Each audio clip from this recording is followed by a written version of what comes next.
Good evening. How are you all doing tonight? Welcome, one and all, on the YouTube and the green button simultaneously. It is wild that we have this now being a thing now. It's like, wow, we now have a show now where it operates on two platforms, dual streaming. So let's see some comments here. We got people here early and right away. I love to see that. Thank you. Let's see. I see Vulcan Lives. How's it going, Vulcan? Penny. How's it going, Penny? Vince Womack over on the green button and YouTube, of course. Dave C. How's it going, Dave C? Stephen M. Kell L. Hello, sir. How you doing? Nice to see you here. Jonathan Conroy. What's going on? Hopefully you guys is hey, Gembone too. Yeah, Gembone's on the green button too. I love it. Thank you guys for supporting on the green button. That's what I love to see. So thank you for doing that. So yeah, obviously a few of the gentlemen will be here. Hey, Flytosphere too. A few of the gentlemen will be here when they're here because we know how that stuff goes when it comes to them showing up on the stream. However, hey, I'm Blazing 64 too.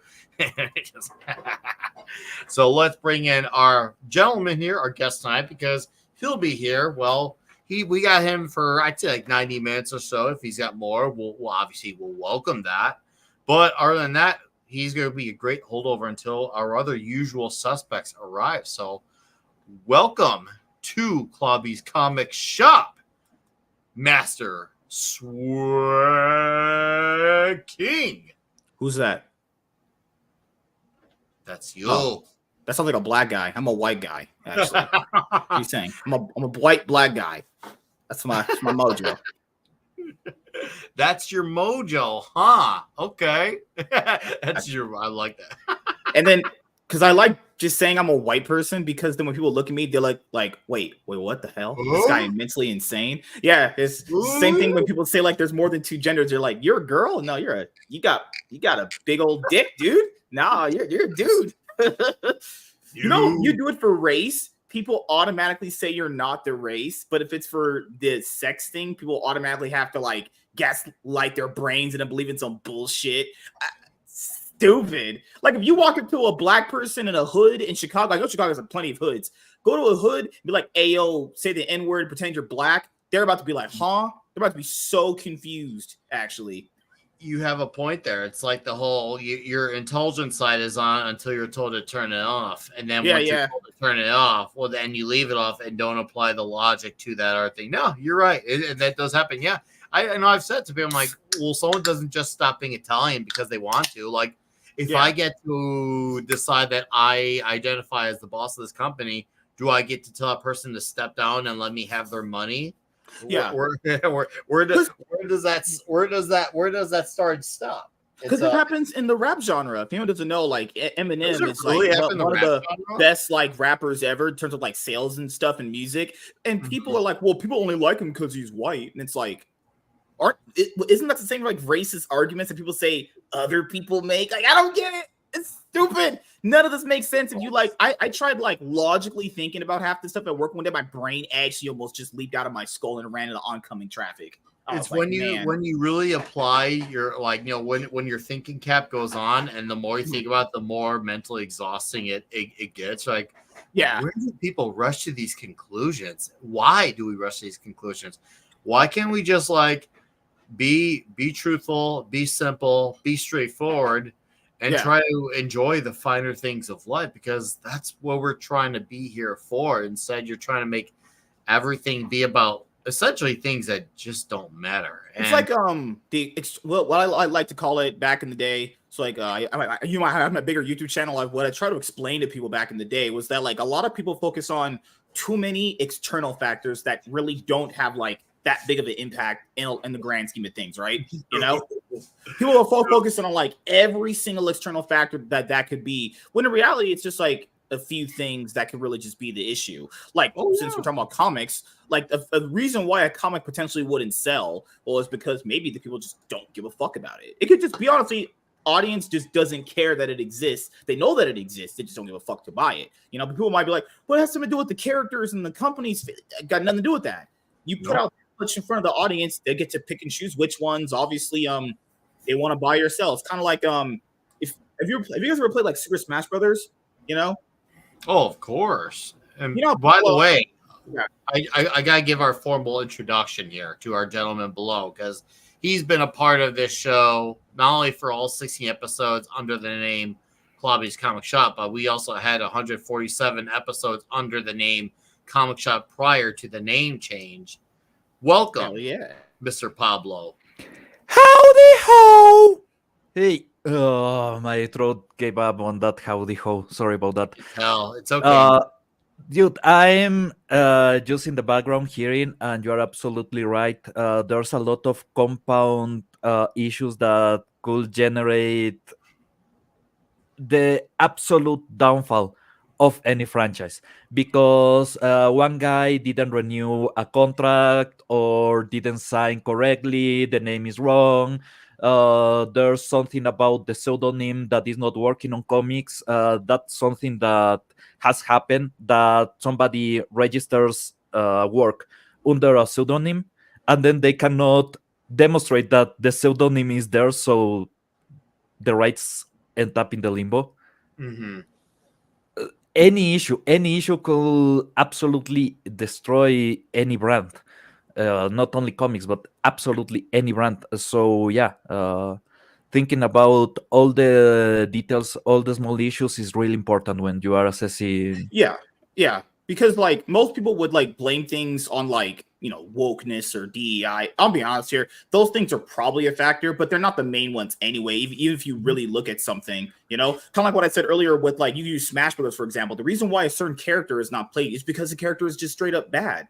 Has nothing to do with what they look like. Has nothing to do with potentially like what they say as far as like voice lines. The character probably just sucks, and that's the reason why people didn't buy it. Probably didn't play it, or enough people did read a comic or play a character in a video game and just were like collectively by a general consensus, this is bad. There's a saying, a lot of people who are younger, they're gonna watch this, aren't gonna know this saying. It's an old saying called "Great minds think alike." So what it means is people of all different shapes and sizes can think of something the same while also having a different mindset on it. So we can all come to the same conclusion on something while having completely different experiences on it. Like I'll use an example of Transformers this year with Daniel Warren Johnson. Everyone collectively went, "This is really good."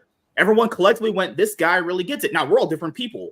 We're all different people with different mindsets on how we even like a comic book written, how it performs for us in terms of like storytelling and all that stuff. But everyone collectively went, "Hey, this guy can really do it." So it's gonna obviously suck when he's not on it because that's gonna be like, what if they put Tom King on it? I'm gonna be like, "Oh wow, I might have to get the rope. Let's just get the rope. Let's just all." I'm glad you brought up that comment because I feel like that is something we can go off of with Transformers because it has been officially 1 year and the comic has still got hype. And the 13th issue starts next week, and there's still obviously there's genuine interest still. It's actually selling at shops.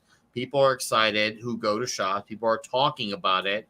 So it's nice to see that you have something that is gaining enthusiasm and not only gaining and maintaining it, because you'll get a lot of issues whether it's in Big Two or even to a lesser extent in indies for the last decade and a half, or they'll have a big number one launch and then they kind of peter off after that. Transformers has been the exception. And what's great about Transformers maintaining that, it's you have people who were fans, whether it's from the movie, older comics, the cartoon, or straight up people who this is their first thing, anything Transformers ever, aka me. And we all are invested in Transformers. And speaking of that, we got an Ironcaster here who knows his big robots as well. Hey. So, guys, this is the Master Swag King on my left. Obviously, Pablo and the Ironcaster. So, as before we continue, I'll talk about Transformers because obviously number 13 hits next week.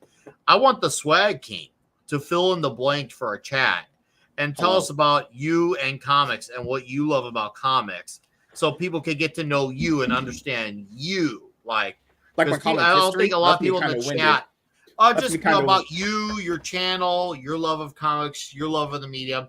Tell people about you so people get to know you, because I don't know how many people in the chat you're aware of. I think this is a good way to get people informed about you. Oh yeah, because obviously new audience, they don't know who I am. So I just want to so I'm very consistent on everything that I say because my brain, if I say something different from what I said in the previous person's show, then I'll go like, damn, I think I lied to those people. So understand this. I've mentioned this for years, and this is what I will tell you, like I tell everybody else. Growing up, we were poor, obviously, because I was black and we had no dad. So that's not a stereotype. We literally were poor. Like there were months where like we had like one can of food at like the 15th of the month after food stamps ran out. So just keep in mind, our money was very scarce on certain things, and money for like comics really wasn't there. So my mom had a newspaper subscription. Remember that? We used to get newspapers thrown at you. So they threw in like Spider-Man comics here and there every Friday until that ran out. So I read Spider-Man comics weekly. This is back when like Spider-Man 3 dropped. So Tobey Maguire's Spider-Man Trilogy was the big thing. So after that, I was in 6th grade and I saw this Spider-Man villain encyclopedia. And I remember picking it up and I was just in love with it. I was just reading about all these Spider-Man villains, his history and everything. This is old book. This is an old book back in like 2004 it was made. And then we had a book fair that same year, and I bought the encyclopedia, which is like huge. And that's when I found out about Spider-Man 2099, that he has a daughter and everything. And then, as people know, we didn't have any money, so I kind of had to read about comic stories literally just online, going to like obscure websites, reading about what happened because I had no money. So Here. So after he's from Ecuador, so he literally has to. But carry on. Hey, man, you're fine. You got our attention. So manga, we had it more specifically because manga was a lot more affordable. We had Shonen Jumps every month till that ran up. That was like $5 for like a huge book. So whenever I saw like Naruto mangas or Bleach mangas or Dragon Ball Z, I picked those up because people factor in. The reason why I like the DC comic idea is because there could be that family out there that can't afford like trades and omnibuses for their kids. Having a $10 comic could change a person's life in terms of getting into comics actually. So having manga being that affordable helped us out because that was the only way I could really like read physical comics with Shonen Jumps every month until that ran up until we had the mangas too. So I didn't actually own physical comics again until about 2016. So that'd be like DC Rebirth, Civil War 2. And then after that, I would kind of just buy random, remember those 3-pack comics that DC did with Walmart for a bit there? I collected those for a while. And then I was so stupid with collecting. Oh my God. So I would just buy random shit. I didn't know things went in order. I'll be honest, I swear to God, I didn't know this until I was like in 2017. I was just buying random stuff, just random shit. And then I think about 2 years ago or 3 years ago, I figured out there was a structure to it because I would go on Amazon and I was like, I really love Iron Man. I'm gonna start getting some Iron Man books. I was like, wait a minute, I bought that out of order. So I'd go back and like, oh, this is how it starts. So I learned like where things start at, where things end off at. Like, and then after that, my collection just grew and grew over the years. So that's only part of my collection. I have more stuff in there, and I have packages of omnibuses and comics in that other room I haven't actually opened yet. And I have packages people can see like right there that I haven't did for a comic book haul to do comic book hauls.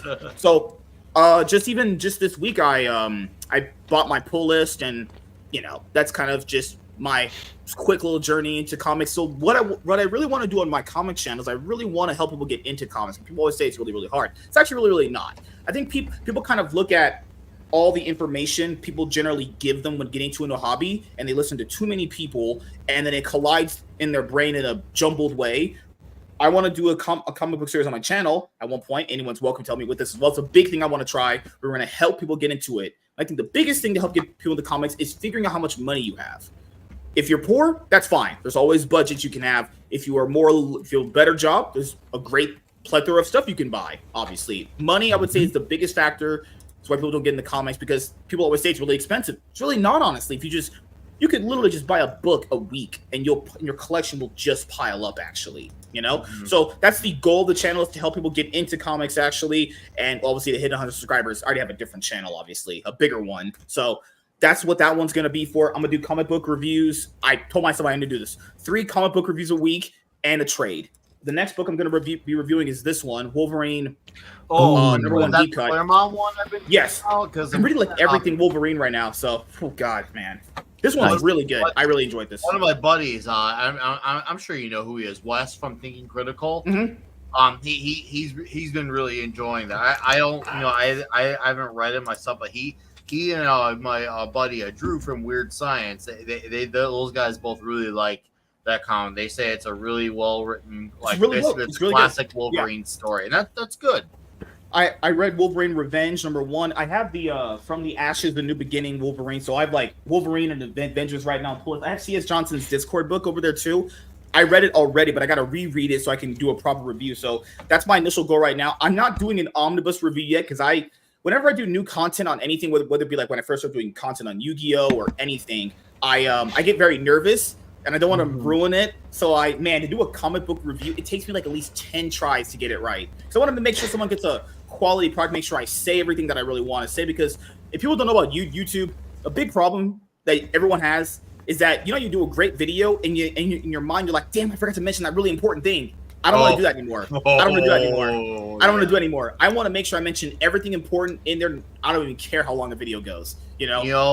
I just saw Mahler's newest video he posted yesterday on Alien Romulus. He did like a 45-minute video on Alien Romulus, which is, for Mahler, that's like him doing the equivalent of a YouTube short. And I would not be surprised if he still didn't get to say everything he wanted to say in his 45-minute video.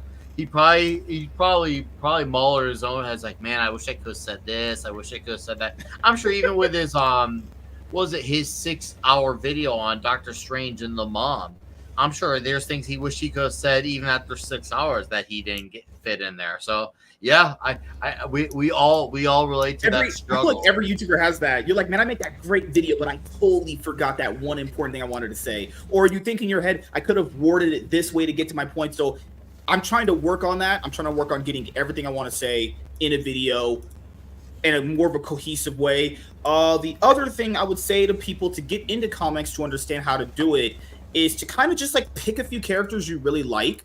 Kind of just go off of that. Don't do like 3, 4, 5, 6. No. Just pick 2 characters. You could be 2 for Marvel, 2 for DC, Image. I don't care what it is.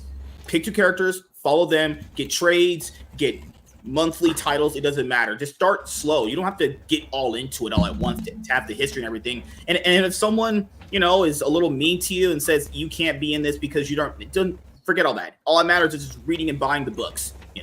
But as you said earlier, I don't know. I've always just loved reading. To be fair, reading manga does that for you, but I've always just loved reading comic books in general. I was never the guy to read like novels, that kind of thing, like Game of Thrones or in those kind of books like Twilight. I always just gravitated towards this because I'm like a 5-year-old kid and I need pictures. So that's kind of where my brain is at.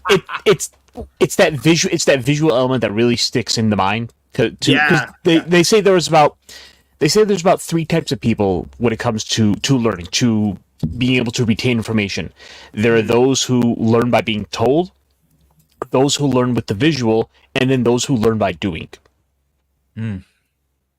But so actually, I want to go back. I wanted to go back briefly to one of the things you mentioned, which was the Shonen Jump. Because man, I tell you, like I remember those days collecting those. Like, remember those every first of the month, you go there, get a book. Can you imagine if they did that now? Big giant book collecting all the newest manga, multiple chapters. They would be billionaires. They were just too ahead of the curve. Actually, yeah. I have been saying forever. Like someone like DC needs to do like put out an anthology book again. Like Action Comics was an anthology book.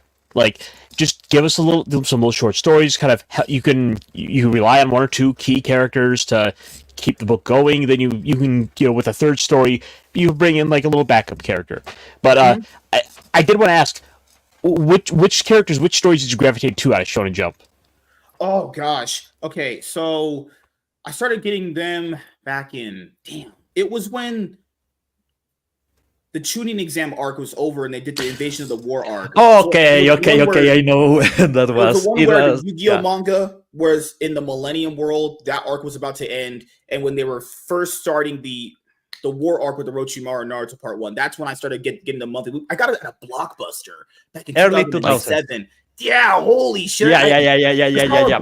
I saw it in the spinner rack at Blockbuster, and I was like, I have to have this. And I just bought them every single month until they announced, hey, we're just going digital. And I was like, dude, okay. That was the era where you will go into an anime convention and you will doubt if you maybe went to a different room and you ended up in a sign language convention because everyone was just doing hand signs and it looked like they were trying to I'm not gonna lie, those people were weird. If people started Naruto speed running, you were like, I am not walking in front of this guy. Not doing it. Not at all. Well, I don't I know used this person. to use the bandana. DC did try the Shonen Jump model. I don't think I saw this some years ago. They tried doing the DC 100-page giants, but they stopped it. I was like, this is the best thing to get. Imagine if you're a kid. You're like, hey, mommy, daddy, I like Batman. I like Wonder Woman. They should give them this book of like 100 pages, ton of the different stories to get into. Cheap, $6, 100 pages, amazing, all full color, older stories too. You could follow that entire run for months and months on end, and they just stopped it. I'll give you one reason why at least Marvel should know exactly why they should keep these anthology books or these compendium books. Amazing Fantasy number 15. Mm-hmm. That's the main reason. Yeah, that alone is essential reason, because that's a great gateway issue. Yeah, the biggest money maker for Marvel for 3 decades almost was Spider-Man. There were a lot of different characters that were famous and everything. Merchandising, comic book sales, and everything. If you added every single revenue from Spider-Man, Spider-Man was bigger than everything else on Marvel. That's still the case now. Spider-Man just dominates everything. It started on a compendium book in Amazing Fantasy that was just short stories for people to read, and it went crazy. Those one shot or just short stories compendium books are really important, because that's the way that you could generate interest for something new that you didn't knew that people wanted. Yeah, I always kind of boiled it down to two things that I did a video on my main channel about this. I'll probably just redo it on my comic one eventually. It's about how you get people into comics like a normal person.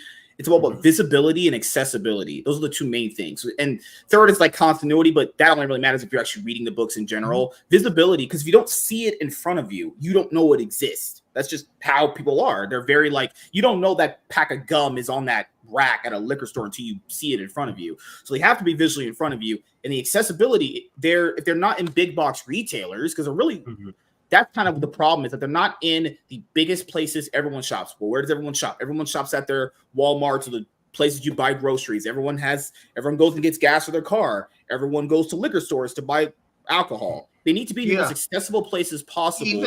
Even if you just had it at a few books, because I understand you can't put every book, but if you just did, let's just say, Spider-Man, X-Men, Superman, Batman, and then someone likes those, and that's two of each of the big two. That's two. As you mentioned, just stick with two.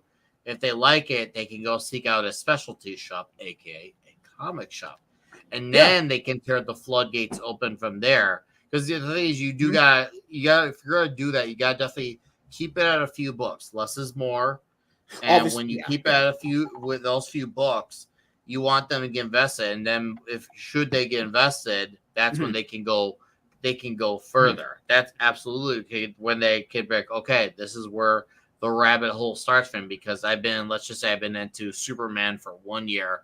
I'm ready to see what else is out there. We got a Canadian $5 from Jeffrey Grover. It says, hey, darlings, just want to say hi. Well, hello to you. Hopefully your Friday night is going good up north in the Canadian land. Thank you for being here. Cheers and beers to you. We appreciate it. But yeah, I would like to see that accessibility happen. We definitely gotta have that. I know you can't do too much, because if you do too much, you'll eventually then actually crush the point of why you have a comic shop. And we do want to have our shops, because that is a very specific environment that you can never duplicate pretty much anywhere else across the board. Well, part of this is something that you were actually you did quite accurate analogy previously with Smash Bros. Because it's exactly that. When they ban a character or they nerf a character, then the visibility goes to another character, because now the meta has evolved and now something else is bigger, or something else maybe is not bigger, but maybe is better for the current situation. So you start experimenting, you start chasing other characters, learning how to play them and everything. It's exactly the same in comics. If you fucked up Marvel completely, that this happened these few years, you fucked up DC Comics, people will migrate to something else. They just found Transformers that is really good. So Transformers became the big thing. And that happens all the time. You just need to change the meta. You just need to change what's the most overly represented or overly used property. And the moment that it tumbles, that's the right moment to get something else in the market. That's Well, the see, moment when you rise something else. now here's something now, Pablo, which is interesting what you're saying. Yeah, you got the replacement, but you also still have people who most of the time when they get into big two stuff. And now Deba, you can tell me how you feel on this comment. This is something Mark Miller said a while ago, I think about a year ago, on West from Thinking Critical's Comics Aficionados. And maybe could have just been an experience that happened to work out in the 2000s, whether it worked in the 90s or 80s. You tell me if it worked out then. But it seemed like the better shape Marvel and DC were, the better it was for the indie scene. Because what Mark said, because he said, he knows it's not popular to say that, and he understands that how it sounds and looks, especially with how, pretty mostly bad, if not almost completely, both companies have gone with the routes that they have gone. But he has mentioned, though, like a lot of people, they're going to be dedicated to those books by default. And it's easier to get those type of readers into books that are not big two versus trying to get someone into non-big two by default. So it's that whole, rising tide carries all boats type of thing, that when Marvel and DC does well, it helps the indie scene do better, because they're going, eventually if they love, let's just say, back into 2000s, you had books like Green Lantern and Teen Titans doing hot. But then at Marvel, you had Daredevil, you had Iron Fist doing hot as well. But then you also look at some of the indie stuff that was popping up. Obviously, Wanted, a good, easy, relevant Mark Miller examples come up, and Wanted was very hot. So I could see probably where that would correlate. What it's been, at least in the 2000s, whether that correlated in the 80s and 90s, I don't know. I didn't live that time, but that definitely seems to be a bit of a connection in the 2000s. Oh, here we go. D-Bud's got the comment. So for those of you in the chat who do not know, D-Bud Martin used to run a comic shop, a chain, if you will. He says, oh, yes, Marvel and DC paid the bills, and people coming in for those comics would get exposed to the indies as well. I think there you have it. Now this is where we have it the toss up, because we have heard a lot of, well, we need to find a way to replace Marvel and DC. I'm open to seeing how you make that work, but we got a long way to go before that's considered an idea. I've never thought it was going to happen, honestly. And you know what? And I don't know if it will or not. And that's the thing. It's just like, how do you get those two industries, which are basically industries that are owned by others, to change? And like DC knows that they have problems, and it feels like they're trying to shortcut their way through it rather than actually do it the hard way and acknowledge the problems. Because I watched Wes's video. I'm mentioning Wes a lot, but because this is relevant. So DC is, for those of you not know, they're doing their own equivalent to the Ultimate Universe. They're calling it the Absolute Universe. And here's the thing. It's like, okay, you already have a main universe. You've already wrecked it. It's in shambles. And your way of fixing it is by just starting another universe. If you're going to start another universe, you still got to fix your main universe and then work on, again, this other one. I get they want to compete because they see Ultimate Spider-Man is doing well. Okay, great. But however, why do they always do that, man? They can't. This isn't solving the problem. And there's already a lot of issues going on with the main books. How are people going to feel really like, man, I really got to check out what's going on here with these other DC books? Like, it's already bad enough that right now DC has an overload of abundance of issues. Granted, Marvel does too. We know that. But on top of the activist-driven writers, on top of lots of bad art, on top of the lack of story mattering, lack of continuity, the lack of leadership, there's a domino effect there of it's not just one thing. There's a series of problems, and they have more or less some of that have been going on for the last 20, 30 years, even when things were better for DC in the 2000s. Well, a lot of things have really ramped up in the last 5 years. How are you supposed to get people back in the shop if you can't get them excited for this alternate universe when you don't have your main universe in line? I think It makes they're no hoping. sense. I think they're hoping that if they have, it's like you said before. Okay, so what were we talking about earlier? Okay, so I'll track back to what he said, and I'll go with what you said. So the thing you said about Marvel and DC, what's good about what you said is actually the most beneficial part is once someone gets into something long enough, they want to try something else. It's like, the wife's always good with Missionary, but sometimes you might want to try 6ix9ine or Doggy Style. Once in a while, you gotta try something different. Like you have your cereals. Once in a while, one day you like Frosted Flakes, next day you might want some Cinnamon Toast Crunch. It's you true. Might want some I just tried the new. I just tried the new Captain Crunch. By the way, the Cinnamon Crunch. It's fantastic. Carry on. I had to throw that in there. One day you might want to try Black Girls, so you get Cocoa Puffs. I don't know. You'll eventually want to try some different stuff. No, like even just you said Transformers. Transformers could actually lead people, since Image produces it through them. Image, just that line, people could be like, wait, this great book I like is being produced by this company. What does this company have to offer? Then someone might discover Invincible or Radiant Black or Walking Dead. Ton of stuff Image produces every single week. Ghost Machine, it's been another one that's been doing decent. The other thing that you said is DC. What is with them? And it's always like this happened years ago with the MCU. Remember, they try to fast track their own universe because Marvel was doing it, and they're like, you know what? We finally got to do it. I think a whole that you're opening up a separate can. I'm just saying it's a weird comparison that they're doing that now. It's just what I get what you're saying. I see the correlation now. They're rather than taking their time and they're seeing what worked, they're just going for it just because they're going. I get Marvel and DC even dating back to the 80s and 70s, they both have copied off each other. I'm not gonna knock them for that.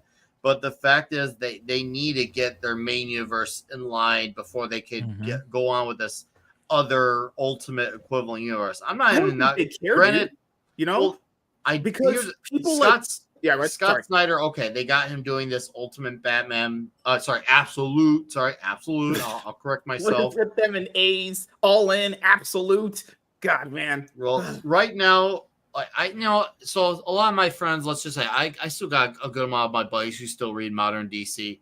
Now, the one book that people are actually talking about, not just buying just to keep up the habit, just to say, hey, I've got all the numberings of a certain title or they love a certain character. The one book people seem to be talking about at my shop is Jeremy Adams' Green Lantern.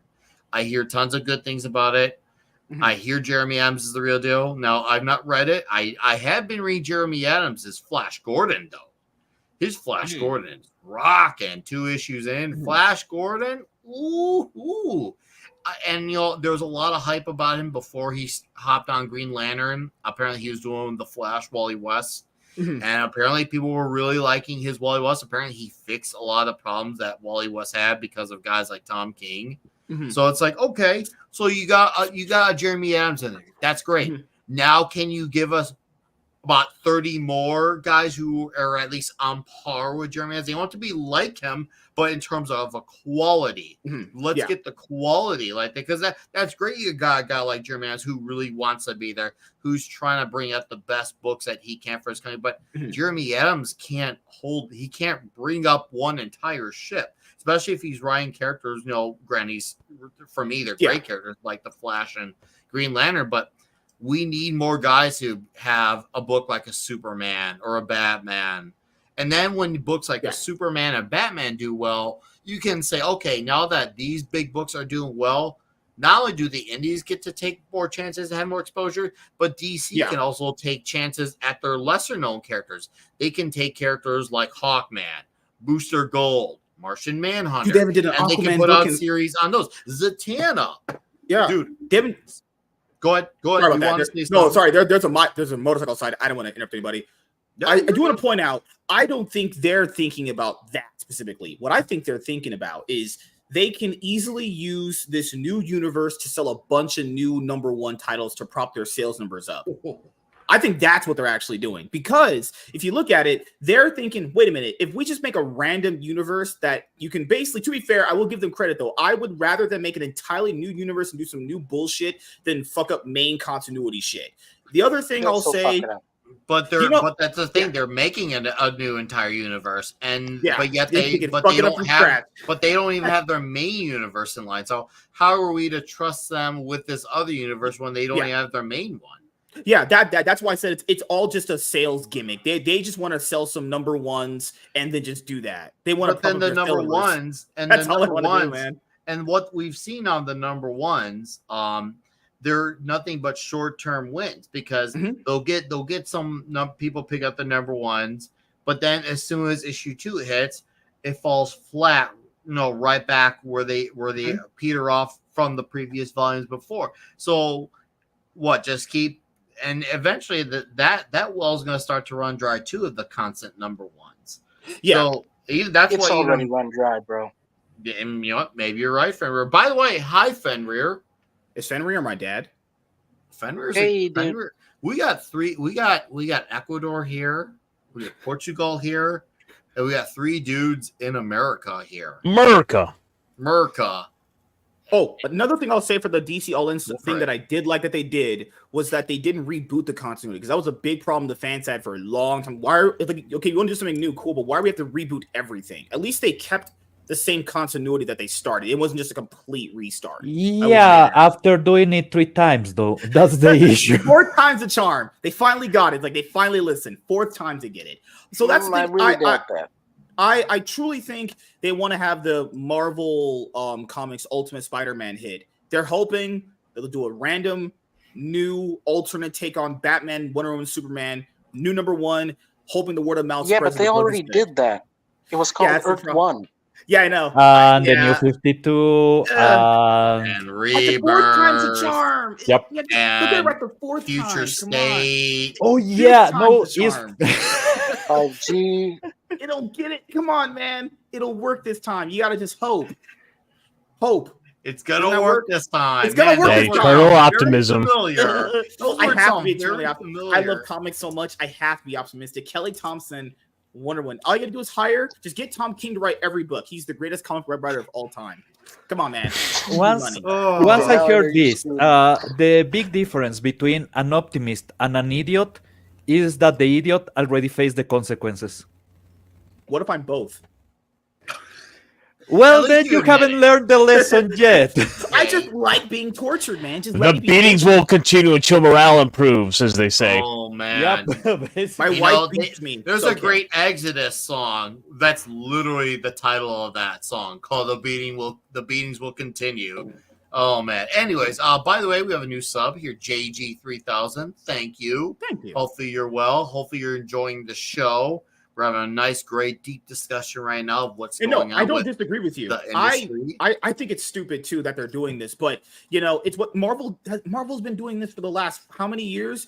Old example: Scarlet Witch doesn't sell in like 10 issues. Reboot back to number 1 constantly, and then even that one's not selling at number 1. That's why I think this is all just a sales gimmick of just trying to get to a number 1 just to sell to customers. That's really all it is. There's a way to do it. If you freeze the character for a couple of years and then you add the character in another title where the character has enough backup to start making sense, to start getting people into that character, and then you relaunch, you may have a possible successful relaunch. A chance. But with Miss Marvel, they finish one Miss Marvel, and they already have another Miss Marvel number 1 and number 2 on the shelf, on perch. So it's really stupid because they haven't even finished the one Miss Marvel, and they are already pumping the other, and it won't work because it's even more confusing with each new release. Exactly, because sometimes you have Miss Marvel number 3 coming out, and also Miss Marvel number 1, and you're like, the shit. Remember Yeah. when Miss Marvel got relaunched like 5 or 6 times? And I'm being figurative. They could have been slightly less or even slightly more. There is more, and it has been in the last 6 years? Or we just used last year or this year or late last year into this one. Remember what they did? They announced she's dying. She's going to get killed off in this book. Mhm. Then a month later, hey, Miss Marvel miniseries, new number 1. I've never seen that ever. That was Yeah, just they brought her stupid. back. That was and a they little erased low. all the memories of her death. Right, yeah. Well, they the thing killed is her, actually, and you were like, "You're Marvel's. number one." The thing is, Marvel's actually been kind of prominent for doing that sort of thing, where they would make these announcements. I mean, let's not forget, about a decade ago now, they went and had Iron Man, Captain America, and Thor all race and gender swapped like damn near simultaneously as part of the all new, all different Marvel. Right when they were like try to push the MCU.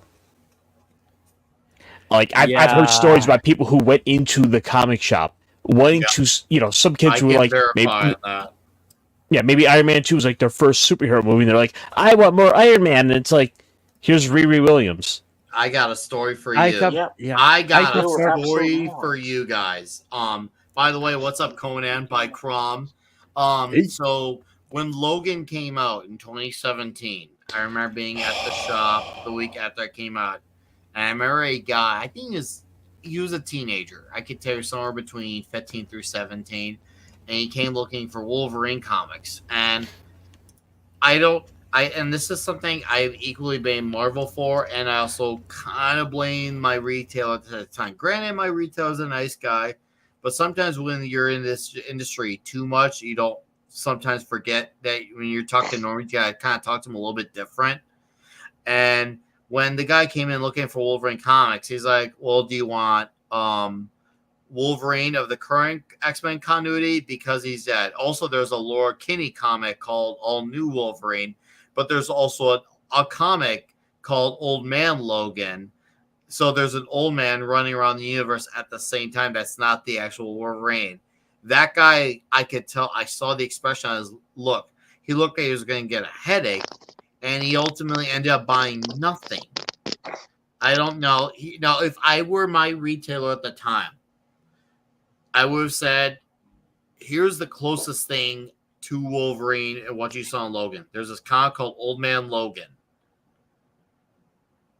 He should have kept it simple, but he did it. Granted, I know the comic is still, and then maybe after a few issues, if he still likes it, and he comes back from, okay, here, now that you notice, I'm going to lay the details on you. This is and isn't the actual Wolverine, because you have to ease the process in, but the guy just went in expecting him to just know all this stuff. It reminded me of another problem that happened when the Avengers of 2012 came by in 2012. I remember a lot of people were trying to come in for Avengers comics because the Avengers was a big movie and a great movie, still a great one to this day. And a lot of people were coming in hoping to get Avengers comics. But then once again, I went to a different retailer at the time. And that retailer was like, well, we have Avengers, New Avengers, Avengers World, Avengers Arena, West Coast Avengers, Dark Avengers. And then once again, so goddamn thick. They bought nothing because and it wasn't like it was just a few of them. They all bought nothing because they see it's all overwhelming. And that's one of those things where, once again, that was Marvel's fault and the retailer I had at the time's fault.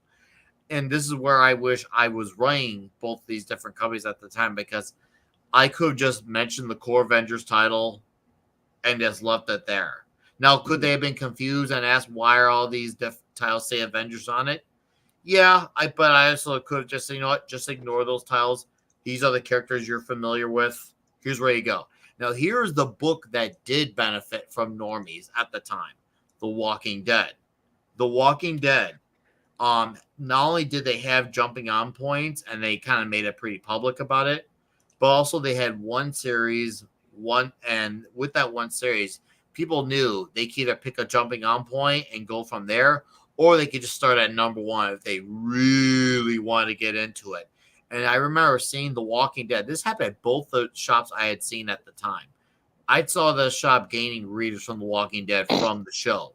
So it's clear that people do want to check out comics, but you got to ease them in the right way. And I will give credit to Image Comics and Robert Kirkman for getting fans in the comic with The Walking Dead. It's like, okay, we have one series. It's called The Walking Dead. You can start number 1, or there's a jumping on point if you can't really afford to go back that far back. You can start this point, and it kind of gives you a recap, and then you can just go from there. The Walking Dead did it right. The Walking Dead did it right. And even though the show may have petered off, and I haven't watched it since, but as far as how they got people into the comic, they did it right.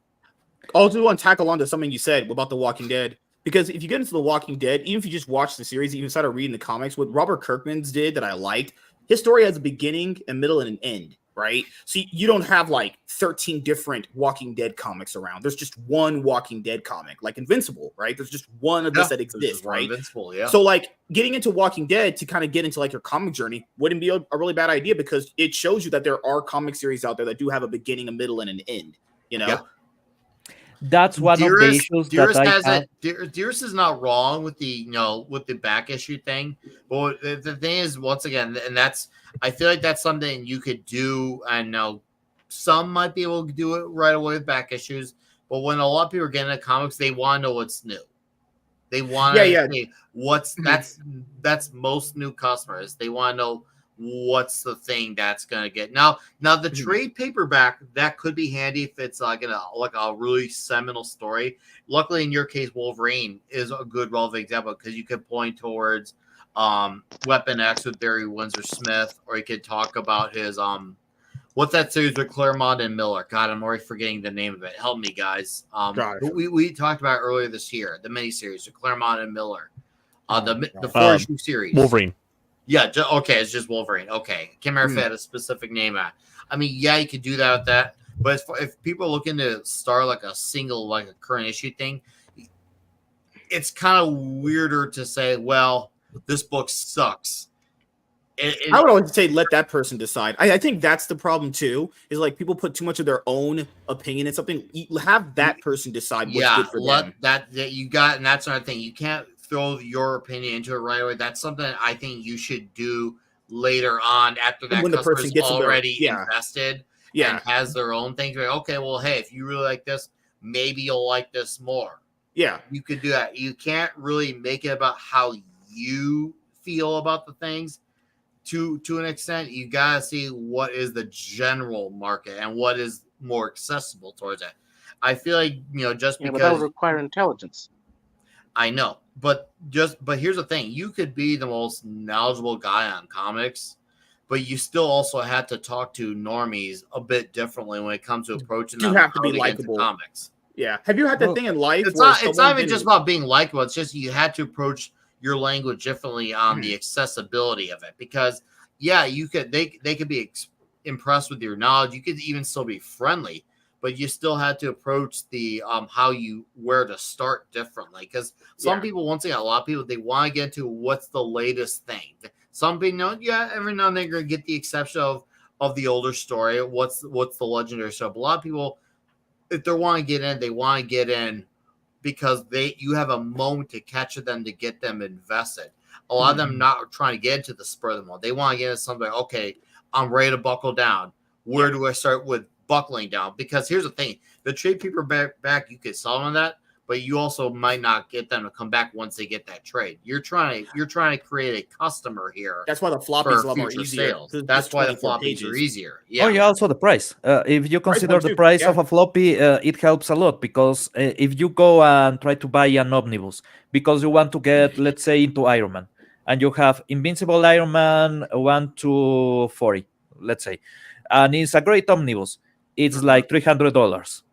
How much is a floppy? $5. I will take the $5, obviously, because there's, if you are starting with comics, hunting down those omnibuses and those compendium collections may be not the best idea because of the price. Obviously, tracing back older issues will be a problem, because those tend to go into higher prices, especially if they are good.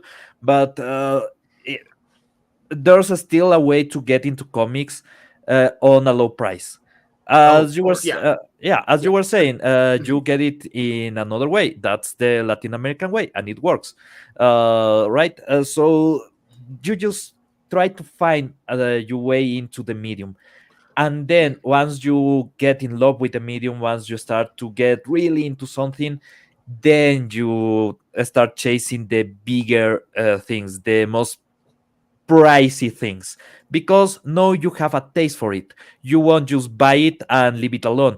You will read it, you will enjoy it, you will make it something worthy, something that you want to even brag with your friends, right?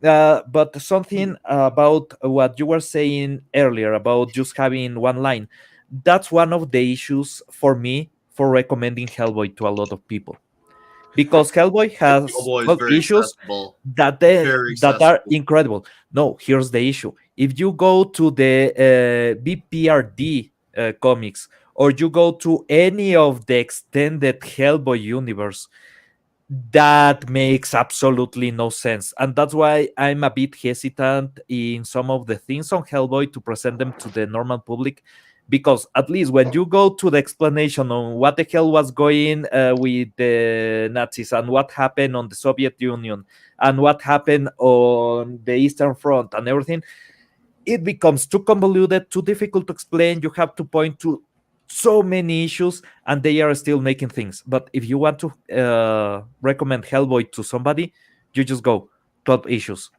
Don't Mhm. worry about anything else, and By that's the way, perfect. another new face I've not seen here. Man, what it's a night of new faces here.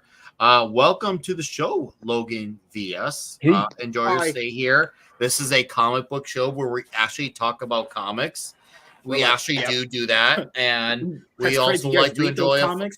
we also like to enjoy a fine beverage as well. So thank you. Uh, And go ahead. the other thing I'll Basically, bring drunken up, rants. which is salud. it's like that thing when you have in life where you know how like someone is saying the right thing, but you don't like the person that's saying it because validation is a thing in life. I would say don't try to be that guy. Just try to be a likable person, and don't try to be a what do they call them, snobs, prudes. I don't know what the lingo is now for that, but try to be someone where Douchebag. like your information is translating to that person. Don't put too much of yourself into it. Be someone that could be approachable, and someone where like, hey, if they did like that comic, they're going to Mhm. ask you more, Yep. because if you come off like too snobbish is what some people can do. It just turns people off. Like that will automatically turn someone off, given your body language and your personality. Also, the other thing you said earlier, I live in California, so I live in a big state. Typically What part of online, California are you in? Because I know D Bud's in California. so I'm 2 hours away from LA. So I'm in a Okay. pretty decent area. And like the point of like a big area like this, what I found of going to like Frankenstein's, which is big for comics and everything, and going a bunch of different places, is what online and versus what real life will tell you is two different things. In real life, like one of you guys, like you guys all said it, in real life, the average person that goes in always asks for the newest stuff. It's kind of like a weird thing that's only online, that you go and look at older stuff.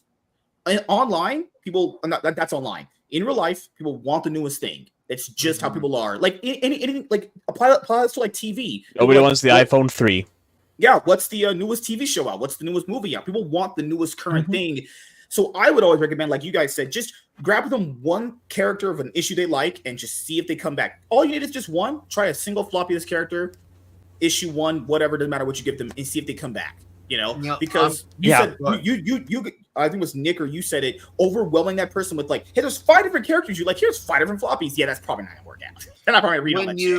when you go about this method, I agree with you on how you go about this. This is definitely a very important thing, because once again we're trying to get the person. And here's the thing, and don't get me wrong, in my head, if someone's like, I want to get into Iron Man, trust me, in my head, I know I can absolutely will not say it even though I want to, because Iron Man has been damaged goods, no pun intended, for the last 15-20 years.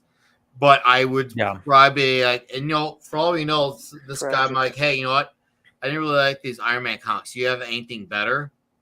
Nick, Glad you have. you Then just you can do the back issues. This Then you can do the back issues. this circle backs perfectly to something you guys were saying before. I have a story. in my Magic the Gathering group, there's a lot of youngsters. And remember, for me, youngster is somebody in their 20s because I'm 30 something now. So, yay. The youngins And coming up. yeah. Everybody that has been alive more than 5 years than less than 5 years than me automatically is a youngster. Sorry about my English. Anyway, I was talking with one of the youngsters, and he's like, "Yeah, I tried to get into Iron Man." When the movies were out, and the movies were incredible, Marvel was incredible, Mhm. but I never got why the comics were so important because the comics were shit. And I'm like, dude, you have no fucking idea. You have like 50 years of good comics before that. Oh, another thing I totally just saw in my comic book call that I did that maybe figure was a great idea for people to get into comics. Actually, giving a person an encyclopedia on a character. That's how I got into it, to like learning way more. It's a great way of getting easy Oh yeah, like information the about old a school character. universe encyclopedias from A through Z. I used to own a couple of those. Yeah, those are really good. That might be one of the most underrated things that the industry does not utilize anymore. I would say give someone an encyclopedia on a character. That way they can see like all these different great stories from a different point of view, the art, the creator interviews to get in really invested. Because, as us, we like to read those magazines or the creator interviews. Those are like really, really special too. I feel like maybe even doing encyclopedias are really good for people. That's literally how I Plus, mostly got in. actually You are, give up the yeah. stats of the universe because the power levels have been Yeah. stupid crazy in the last 10 years. But you know what? You my are dad. an old-fashioned marketing-oriented guy, and the issue in current day is that they are trying to make the marketing more current, more immediate, and is not working More into a whatsoever. lifestyle brand. Yeah, exactly. Yeah. And this is something that maybe drug dealers understand and marketing people don't. You start with a freebie because you are investing in the Are you a future. weed dealer? You crazy man. No, but I have grown. Sorry, what? Come on. What? Hello? I dated a Mexican, so we basically are the same people. I can speak taco too. Yeah. No, I but love tacos. that's the thing. You give a freebie. And when I say the Latin American way, we get the first taste as a freebie because piracy is big in Latin America in general. Why are you guys always stealing? What is with you people and Here is stealing? the issue. We Compromise. get the first taste is free. Then we start buying the t-shirts. We start buying the toys. We start buying the brand stuff. And we want that because now we are fans. Just Yeah, give plus that requires a little bit of human connection and understanding, something a lot of corporate nowadays doesn't have. the US used to have that. That's why they have a free comic book day because they want people to get a free comic book so they get into comic books. Mhm. The issue is that only one day a year is not enough. No, If especially drug with the way dealers gave they you, go about it. That yeah, if they had me working on Free Comic Book Day, they have some ways of how they go about certain things, right? But there's they also avoid some giving out the methods that comic. they also I have don't know why some they don't do it methods multiple that times could a year, use some honestly. work on. There's definitely some methods that they're doing wrong, but that man, that we're gonna open up a whole other can of worms. I'm just saying, On I don't know why that. they don't do free comic book day more than once a day a year. It's No, like you that's should have crazy. one issue that you reprint the whole year that is free the whole year. It's just the Yeah. taste issue, and Yeah, that's We need it. a agree. we need a healthier industry to pull that one off. Or if we're gonna get Yeah. smart here, we're gonna need a much healthier industry. Oh, absolutely. Yeah, that part's a bit true. I don't disagree, but with the condition that it's in right now, we are not in the shape to do that. That'd be nice. That's something you could pull off maybe in the 2000s when Marvel and DC had people reading their books. Right now, it ain't freaking happening. They But used to do that on newspapers. They Of used to course. have those small comics that used to come with newspapers that were free. You were already buying the newspaper, so there's their money. They already sold the ads on the newspaper. They can just drop this small comic. And I remember when I was a kid, we had in every single one of the big newspapers in my country, a different magazine that came free every weekend with the newspaper that had comics, that had some games for the kids, and had some random information because they needed to pay somebody to write and whatever. But the point is, you used to get those taste of comics. And then one of the magazines actually became a comic book magazine that stayed for like 10 years in my country. And there's not many people in my country, so generating enough money to keep a magazine going for 10 years that is just about a single Ecuadorian superhero that they invented in a random flash of uh, I don't know, maybe brilliance, maybe Just more craziness. newspapers. Flash That's of how we what? know Yeah. we're old. We're old. We're just decrepit. But Holy there crap. was an Ecuadorian superhero that was an staple for 10 years because at the beginning it was a freebie on the newspapers, and then it became a whole magazine. That's the way you do it. That's the way you get access into the customer, because the customer doesn't need to get access into you. That's the mistake that a lot of brands have. The customer is not the one looking for you. You are the one looking for the customer. You Oh, are the one that needs to present yourself. You need to make them want to get back, to come and try to take that taste. If you are not advertising in a way that everybody can see your advertisement, you are killing the amount of people that can get into your stuff, and you are killing your business. It's just logic. Marketing right now is just not into logic, sadly. I agree. Oh, we lost Fenrir, and now, whoa. Are Yo. you alive there, Fenrir? You okay, man? Yeah, I'm good. I'm good. Okay. Is your internet Okay. having seizures? Is your No. internet getting scissored? Yeah. Oh, Was your God. internet watching some old school anime? You know, one of those Oh, that send you to the hospital for flashing lights? Oh God, no, dude. I'm hello? not like that. Oh, Did you eat if an you don't enchilada? know, there's an episode of Pokemon and an episode of Dragon Ball. The episode for Pokemon is banned globally. That The one with is, Polygon one, aneurysm. right? yeah, It's the is the Polygon, Polygon right? one. Yeah, Yeah. that sent kids to ER. But also, there's an episode of Dragon Ball that had the same issue, but nobody paid attention because it was unimportant, and it's during the Freezer saga. Oh, All right. God. So, Deeple 101, what's up, buddy? He says, ahoy, all. Just want to stop by. We'll have a moment to say how my D&D group is running the aliens one-off tonight. Nice. Fucking aliens. Hey, shout out to you, Deeple. Thank you for dropping in. Enjoy your D&D night, sir. I do greatly appreciate you Get them doing that, cinemas, man. especially when you don't even have to at all. And, you know, well, we have, oh, yeah, what is a who's who tonight of new faces coming in here? What's up, Gavin? Says they can market all the way they want to put books in grocery store, but until they put, yeah, oh yeah, we know that.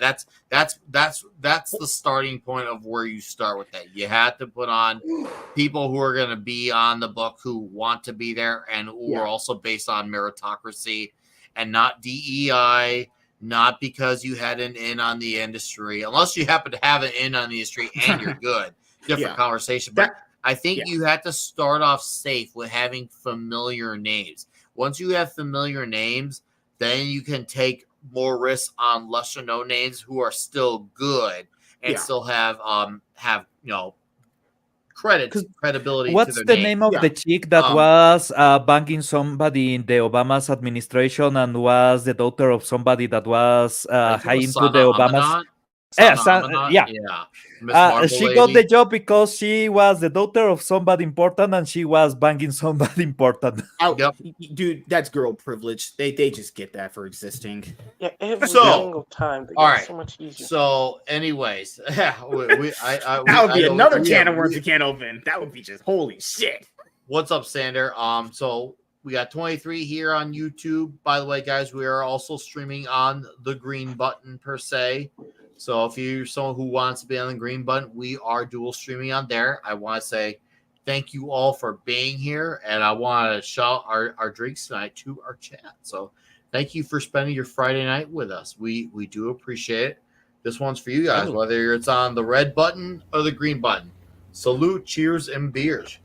And to Gavin's point, we were just talking about like getting new people in. A new person doesn't know a writer from anybody. You could have a monkey write that book; it wouldn't matter. Just getting them to see that the comic exists is how you basically would get into it. Then you can decide when you get that's that's where a cover artist is going to really matter, because you want to be able to have a cover that's going to make a person want to. Well, first make them stop and do that double take and say, "Wait, what's that?" Whoa. Also, I'm about to make Devot Martin cringe a bit, and I know Clobby will be really displeased about this, but you need a recognizable name for either the writer or the people on charge of basically the whole company. One of the reasons why Marvel had so much strength during the 70s and 80s, it was the Stan Lee name. And we know Stan Lee was not the one behind, for example, the Spider-Man. He was up to issue 11 or something like that, and then he was so much into fighting with everybody that he was not doing shit. But everybody wanted to read Spider-Man because it was an Stan Lee comic, right?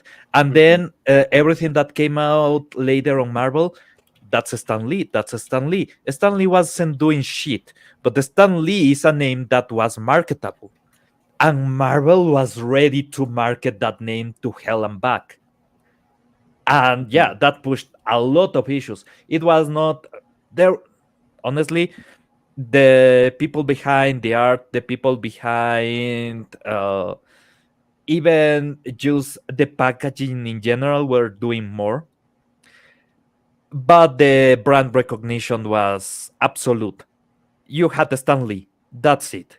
And that moved issues. It doesn't matter that the guy was basically doing what here in my country called rasking ball, just scratching his balls and nothing else. That was his sport. But hey, it's still generating money, so shut up and let him. Yeah, I mean, and I'm just gonna be my final piece on it before we transition. And Stanley was assuming yes, so Pablo, no, he is right about that. However, I've always made the argument that even if I don't like something, if there's a market for it and it's keeping the shop I like alive, I won't knock on it in that regard. And that's one thing, and I can't believe I'm saying this, but facts are facts, regardless of how you feel about them. The first volume, and let's not spawn off into a whole other conversation, but it's really important to know that when it came out, it had enough of an audience to maintain being a book that kept it on the shelves with the 2014 volume of Kamala Khan. Now, I checked out the number one. I didn't really like what I read, but there was an audience there who were coming in and they're going for the issues after number one. So it wasn't like, it just was like after number two, and then nothing was be seen or heard from it. They had an audience, and then they went into big event mode, and then all of a sudden, then they relaunched it, and then the sales actually plummeted for that book. And even though I wasn't wild on a comic, I can't argue if it has a market at the shop. And I was actually, right when that book was going on, I was actually transitioning in between two shops, from the shop before then to the shop where I went to at that point. So I saw it happening at both shops in two wildly different territories of Illinois. So yeah, this was a great conversation that really went off into a really great deep talk about what's going on with the industry. But let's talk about some really cool shit that came out this week, because my guy Fenrir and we both read Nemesis Rogues Gallery. And dude, I'll tell you what, man. Cool. I'll tell you what, Valerio G. Giordano, hell of an artist. The twist with that issue, which we're not going to give away, but man, you want to talk about an intelligent way to pull off a bait and switch? Okay, no, I have to read it. Master of that. He just knows how to grab you in the balls and hit you when you don't even notice it. I was up for reading it until you say that somebody will grab me by the balls. I'm not sure anymore. No, this now Nemesis Rogues Gallery has been a bit of a more of a slow burn compared to its previous volume, Nemesis Reloaded, which just went in dry and didn't even give you a chance to think. And Nemesis Reloaded was great because that was all guns blazing. That shit went into like it was Judas Priest, and it just wanted to be hellbent for leather. This one, it was more like a more slow burn thriller. But now that it's gotten to this point where it's as deep and almost frightening where it's at, I was just like, holy crap. Mark pulled off the he can show you what happens when a bait and switch can be a good thing. And you're like, bro, Ooh. what? Especially if it's done intelligently, and the way they explain it actually makes sense. Yeah. When you look at it. Dude, he really, I was just like, oh, because I'm thinking with the first two issues, I'm like, okay, this is good, but where's this going?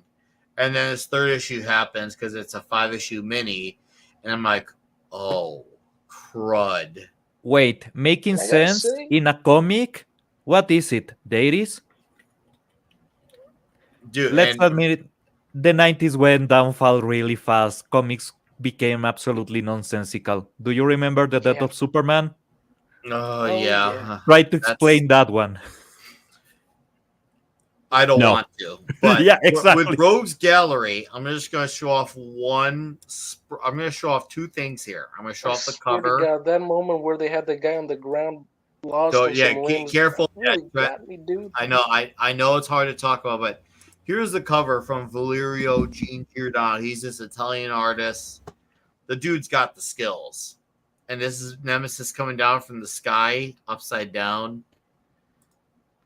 This guy, for those of you who do not know in the chat, imagine if Batman had all his accessibilities, all his fortune, except he was evil with all of that. This is the Batman archetype. No Alfred. Yeah. No one. This is your worst absolute nightmare when this happens. And boy, he's taking on a sidekick, making him even more dangerous. Yeah, and this sidekick, dude, this sidekick is the spooks, man. His name is Rookie. Such an innocent sounding name. And Ricky, which is a version of Ricky, which is a diminutive of Richard, which is also a way to get Dick. Richard, yeah. Richard, you caught me off guard with that. You caught me off guard. I was like, what's he doing? That Fenrir, what's he doing? But okay, I'm gonna zoom in on this piece here, and it might be blurry on some screens. Forgive me, but this is a spread from Valerio right here as Nemesis is coming down from the sky as he's shooting down this plane. And you're thinking, oh, he's just shooting down a plane. How are those bullets going to be effective? Well, guess what? I'm going to give a very minor spoiler here. Here's how him shooting down that plane is effective. Because when one of those bullets goes through the glass, those bullets also have bombs in them. And guess what? One of those bullets lands in somebody's eye. And then, boom!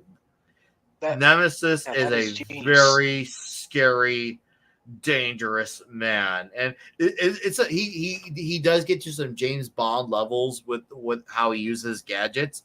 And I didn't expect that. But I thought, oh, dude, you just shot a plane. How's that going to work? Oh, never mind. I was wrong. And, I'll just show it off here. Right here, because the guy's like, what's going on? And all of a sudden, you're like, dude, no, nothing's happening. And then all of a sudden, they learn the hard way. Right there. There's the bomb in the eye right there. And you see, it's counting down, and boom. Yeah, you do not mess with this man. He's like Terminator level scary and dangerous. Nemesis is Batman if Batman didn't give a shit. Yes. And any story you've read of evil Batman has nothing on the evil that Matthew Anderson, aka Nemesis, is capable of. This guy is scary. It's very rare when I say something is absolutely terrifying. Nemesis is terrifying. He's had this is third volume because there's Nemesis, which the artist from the first one was Steve McNiven. For those of you who remember, Steve McNiven did the original Civil War comic. Also did Old Man Logan. Then you had Nemesis Reloaded a few years ago with Jorge Jimenez. And now here we are with Nemesis Rogues Gallery with Valerio Gene Giordano. Now, in between Reloaded and Rogues Gallery, you might want to look at Big Game as well, because the events of Big Game do carry over into Rogues Gallery. You don't have to because they fill you in, but you definitely benefit from it. But, dude, Fender, how does this series get wilder? How does this series get scarier? This guy's and now that he's got a sidekick, and they're both scary. Fenrir, you alive there? Yeah, I'm alive, dude. I'm just really thinking this is gonna be wild in the last few issues because Mark Miller has this way of starting it soft up till issue 3. Then when it goes 4 to up, it goes wild. I agree. I strongly I agree. can't even imagine what I can even imagine what sick twisted thing that man's steering up. Yeah, and he's really hitting it really strong this year with his current crop of books, because Nemesis Rogues Gallery, Nightclub 2, Prodigy, Slaves of Mars, The Magic Order 5. They've all been great. They've all have genuinely been absolutely great. It's been like, wow, okay, all 4 of these books are kicking ass, and he still has yet to release the first issue of Jupiter's Legacy finale. So it's a great time to be getting into Middle World. If someone hasn't, this is a good time to be getting in, because the man he's a veteran at this point, but he's acting like he's still in his prime with the way he's running. This guy he's not running out of ideas anytime soon. He's not running out. And he doesn't have to be writing comics. That's the funniest part about all this. He does not have to be doing any of this. He's an executive at Netflix. And here he is doing this just because he simply wants to.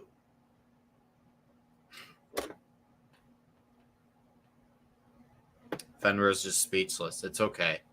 Anyways. Yeah, man, I mean, it's just... Good. Man, Good. I got no words, man. It's just... Freaking Mark Miller is an example we should follow. Oh, well, yeah. No, obviously the man this, once again, he still got it. He still is very enthusiastic. Okay, Caster. Yes, sir. Caster. Oh. Did you? I did not. I'm going to now start making, you know what? I'm going to make it for issues 3 and 5. I'm going to make it required homework just to make sure. I'm going to make it required homework. And not just for you. Like, because, look, dude. It got crazy this week at work. A fire hydrant exploded. Ooh, shite. Okay. I understand. I really cannot say anything about this without spoiling any of it. I really cannot. Even the great splash in here is a big spoiler. It really is. So, by the way, folks, I'm referring to the current first Robert E. Howard crossover currently going on at Titan Comics. And this cover has Conan and Solomon Kane on the cover. And Jonas Scharf is the artist on this one. Dude, this was awesome. And this is Roberto De La Torre on the cover. This is him doing his great cover of him and Kane. I really cannot. I'm like, look, I'm like, can I show off a page? I really cannot. If I do, like, I'm kind of like, I'm giving away something really substantial. And this is one of those things where every page is a damn spoiler. Going to the Battle of the Black Stone is a crossover that everyone should be reading. I will just say the characters who are involved. Conan, obviously Solomon Kane, Dark Agnes. Brissa, if you remember her from the first arc, she's back. From the first arc, the first 4 issues, she's back. and it's important. And then of course you got El Borak, aka the Swift. You also have James Ellison. You also have Mr. Kirwan as well. And dude, it is well. Take a pick of a panel and check. It's not, it has nothing to do with like, getting nuked or anything. It's more of a, these pages give away substantial details. And yeah, if you're an army, you won't know, you won't care. But I know there's people in the chat who are reading Conan. D-Bud, have you been reading Battle of the Blackstone? If not, you need to fix that, bud. You need to fix that. I know you want me to take a pic. I get you. I'm glad Briss is back too. I was wondering, I'm like, this doesn't seem like a thing that this can't be it for her. This really cannot. And it's not. It's really not, but man, I was like, bro. But I got up to date with Conan just to read. This week has been quite difficult. My country is in chaos and everything. But yeah, I got up to date with Conan just to read it because, yeah, you guys make it sound like it's incredible. It's freaking awesome. It's nice to feel like this book really does feel like, wow, this is actually truly special having these characters there, even though it's not the first time it's ever been done. It's been done obviously in different runs, but this really does feel like it's something special. It does feel like an event. It really does feel like this is something significant here. Go ahead, Kester. Oh, I was going to say, just on the off chance you're not NSK, I don't know what would you prefer to be called? If you call me daddy like my wife, then I'll have to call you like that too. God, dude. But anyway, just on the off chance you're not on the off chance you're not checking out, you're just kind of sticking to the Marvel DC stuff. There's a bunch of really great stuff out here that's not from the big two that's worth checking out. And I've kind of been of the opinion that ever since I kind of walked away from Marvel and DC as far as comics goes, I found nothing but better comics because books that are able to go out and be more experimental. Conan the Barbarian is a perfect example of that. It is able to give me all the blood and gore and all that grisly manliness that you would want to see in a comic. That's the one that I had on my mind to pick up for a long time. Dude. So would it be better to just grab the omnibuses or just grab? I'm not doing back issues, so I'll just grab the trade. Honestly, get the trade. I know our buddy Andre from Midnight's Edge did a great review that doesn't give away spoilers of the first 12 issues, and he lists them title for title. You could probably even find them on Amazon if you really just want to go the quicker route. Yeah, I would need something else to collect because I'm digging deep into my Invincible stuff. I have so much other stuff outside of Marvel and DC too. I haven't ever read Conan, so I'll probably give Conan a chance. Oh, dude, this is a great time to start right now. There's a couple of Conan runs on Marvel that are actually worth your time, but if you want to start with Heroic Signature. Is Heroic Signature or Titan the one that is right now? But right, you should. You really should. Right. I just posted in the private chat. I'm gonna have a more simpler link, but in the private chat, that link is gonna lead you directly to Volume 1. It's got the first 4 issues, technically 5 because it's got the first in number 1 through 4.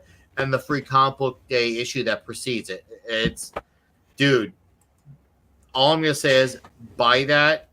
Send me a DM after. I want to know what your thoughts are on this. You got to read this. Okay, just to clarify, because my brain can't do stuff unless it's in order because I have just bad OCD like that. That's from the very beginning, right? From the yes. Right? This is the start. Just to clarify. This is the start of the current run going on. This is the current thing. Oh, okay. Conan, the current Conan run is a little over a year old, so we're talking about maybe 15 issues plus 1 or 2 little side books that are out there as well. But check that out. That's going to be a fantastic place to start. Yeah, I highly recommend it. And then that might even lead you it leads you into some of the other Conan materials, because there's obviously the Arnold movie, there's Jason Momoa, The Dark Horse, the Marvel, yeah, the Robert E. Howard books that I yeah, really there, recommend. the Guys, Howard keep it novels. simple for him. We don't want to fall into Yep. our own trap that we just said. Oh no, Let no, no! him- You can let, give me let everything. him get buttered up with I need volume more to 1. buy. I need more Yeah. stuff to buy. Stick What- with volume 1 and make sure you like it first. Make sure you seriously just do this one. Soak in all that blood. Soak in all the toxicity. Soak in Brissa. Soak in all of it. Soak in the amazing art from Roberto De La Torre. I Nick, need you to just. I need you to feel like you're living in this. Go ahead, Nick. yes.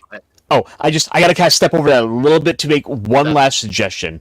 Just Go ahead. hear me on this. So I'm hearing you.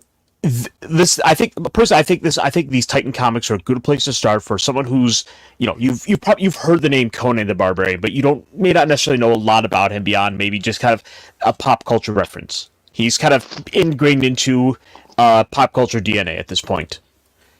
Like D&D has a class called the Barbarian that's basically just Conan. Look So- at this comment here from Gavin, who's in our chase. He's never read Conan before this Titan run, and now he's all in. That should tell you everything you need to know. So the Conan as a character has a lot of other media that's kind of tied in, because the character is just that beloved. And if you want to go check out some more of the material, and you may not necessarily want to just read the stories, which so a lot of them are short stories. I would recommend you check out a series then called The Cimmerian, which is basically one-to-one adaptations of the original Robert E. Howard stories. And for clarification, Robert E. Yeah. Howard is the guy who created Conan, and he basically, and most people know him for creating Conan, but he basically created a whole universe of characters. But Conan's probably the one that gets highlighted the most by a landslide. But he created Conan. He created Kull the Conqueror. He created Solomon Kane. He created Dark Agnes. And then there's the thing, admittedly, I was not as familiar with less than half a decade ago. Of course, I know about Conan, but now that I've gone down this rabbit hole in the last few years, I'm like, bro, where has this been all my life? And it's nice to see comics take the stories that were done by Robert E. Howard and take them and make them in a comic book form. Oh, dude, you're right now. Dude, I almost feel you're gonna need to come back on here just to hear your thoughts on all. Oh, I just want to point out, if I'm about being overwhelmed, I figured out how to navigate all this stuff through now. I'll just have to see. Do I want? So far, this is the right one. Let me just put it in my cart right now. I don't forget to buy it later on. Does it have any black people getting beheaded in here? Only the ones that deserved it. Oh, I forgot. Black people didn't exist in this time period. Forgot. Which is all white people. Yeah. I mean, Yeah. I don't know. What about these here? I'm zooming in on you. Oh, There's a very toxic lady. oh wow. That was just Golem. Interesting. Yep. And this is more of the Titan comics. They put out a larger format book that is all this a black and white anthology book, kind of like what we were talking about with some of the other stuff before. Oh, And- cool. Oh, these are fantastic. Plus, it has actual chapter stories. We'll have some stories about other characters like Solomon Kane. So it's a book like this is also a good introduction to this world. But ultimately, the best place to start is going to be with what you have in your cart right now. Mm-hmm. 4, 8, 9, Oh, 10, hello. Anyways, we got 20. Woo! A $20 super chat from Blade Nicotera. Hello, sir. Nice. I do remember your name. It says, thanks for the wild robot recommendation. Well, my pleasure, dude. I take it you saw it, whether you saw it on your own or with family. I'm glad you enjoyed it. I took my family out to see it, and we absolutely loved it. DreamWorks have a great sleeper hit on their hands that people should be saying. Skip Joker 2. if you got a family, go take them to see this movie. It is a very moving, very Oh, I powerful saw trailers movie. for that. Was it Based off a, it's Yeah. based off a children's book. There's definitely some Iron Giant influence in there too, as well. Very ugly duckling influence too, but it was a really great movie. So yeah, dude, that was you could honestly, I would have been happy if you just said thank you. But the fact that you threw in 20, that's crazy. So thank you for that, Blade. And I love your name, by the way. I never got to tell you that. So thank you, sir, for the 20. Shout out and cheers to you. All right. Anyways, and even if you don't watch we're just kidding. The Savage Road books have been good too. Yeah, but I'll let you once again. Let's get our man here one book at a time. I want him to dive in. I just want him to, as Arnold said in the first Colin movie, crush your enemies, see them driven before you, and hear the lamentations of the women. So I want him to do that first, and then we can go further in. But oh no, I have a personality where like if I see a new series, I'll just buy it all until I have the whole thing, because my mind likes to have it readily available. That way I could just you'd have volume 1 or something. I was like, I'm going straight into volume 2. I don't want to have it where like I have volume 1 that I have to fucking wait a week for volume 2, because of my interest. It wouldn't fade, but like, if I'm trying to bang my wife right now, I'm trying to bang my wife right now. We'll go for round 2. I can recharge. You got the wife in one hand, you got the Conan in the other. Like, this is best in life. Hell yeah. God, man. Best in life. So, Caster. Yes, sir. Why don't you show us some of the books you are looking forward to for next week?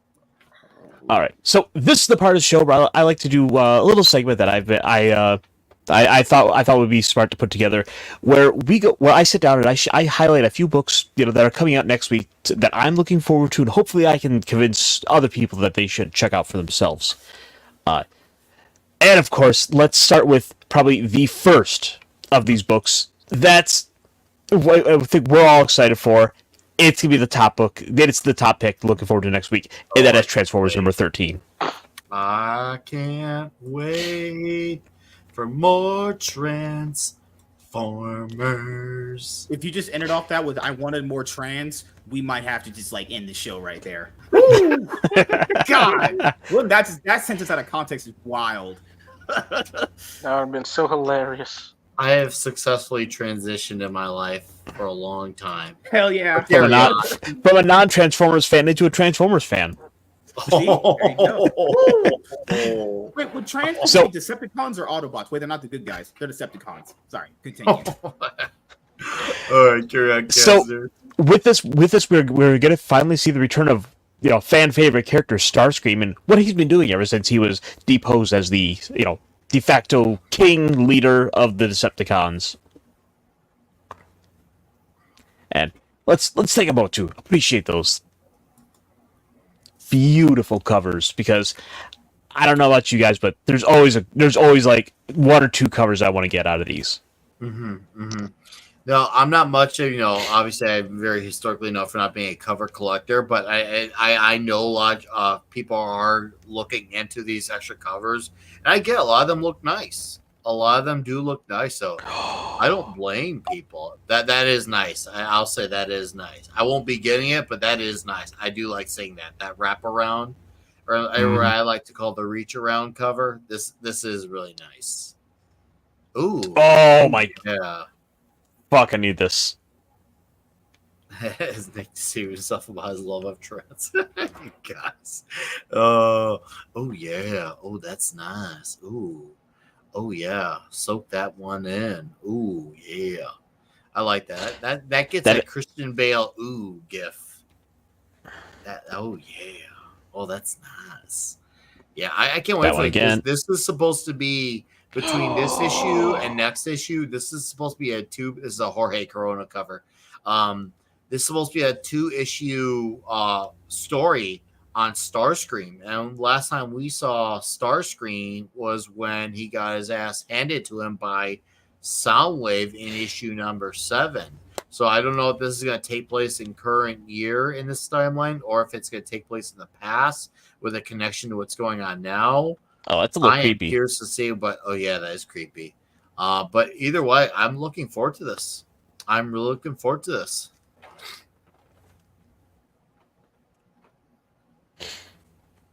Starscream! Yeah, I can hear that. I can hear Megatron's voice. I wish we could get Formax covers and then get the cover. Yeah, I would like that, JT. I'm with you there, man. I would like that. Which, by the way, I cannot. I wonder No. if they kill Starscream at some point, are they gonna go the Japanese route, or are they just gonna, let him die? I don't know. That's the Because it would thing. be Who funny knows? if they did that.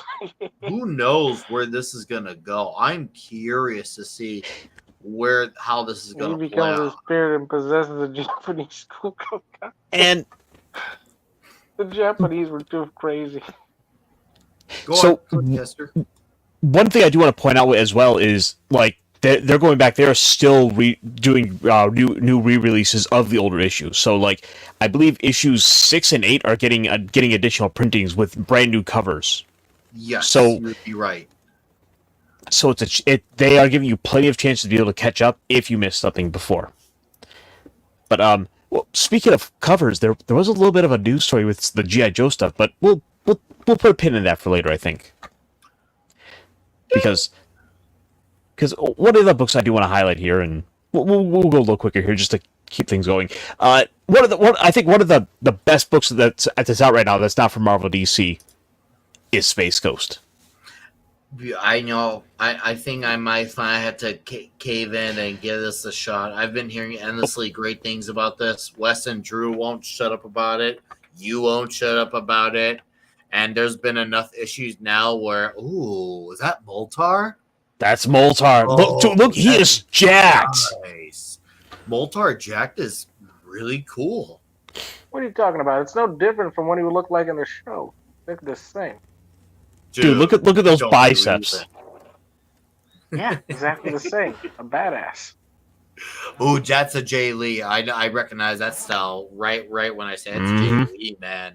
Yeah, Jay Lee's. I know Jay Lee's been he's been doing a lot of covers for Space Ghost and anything Mark Miller's been putting out lately. He's been doing variant covers for everything Miller World. So that seems to be his thing nowadays is covers for Space Ghost and Miller World.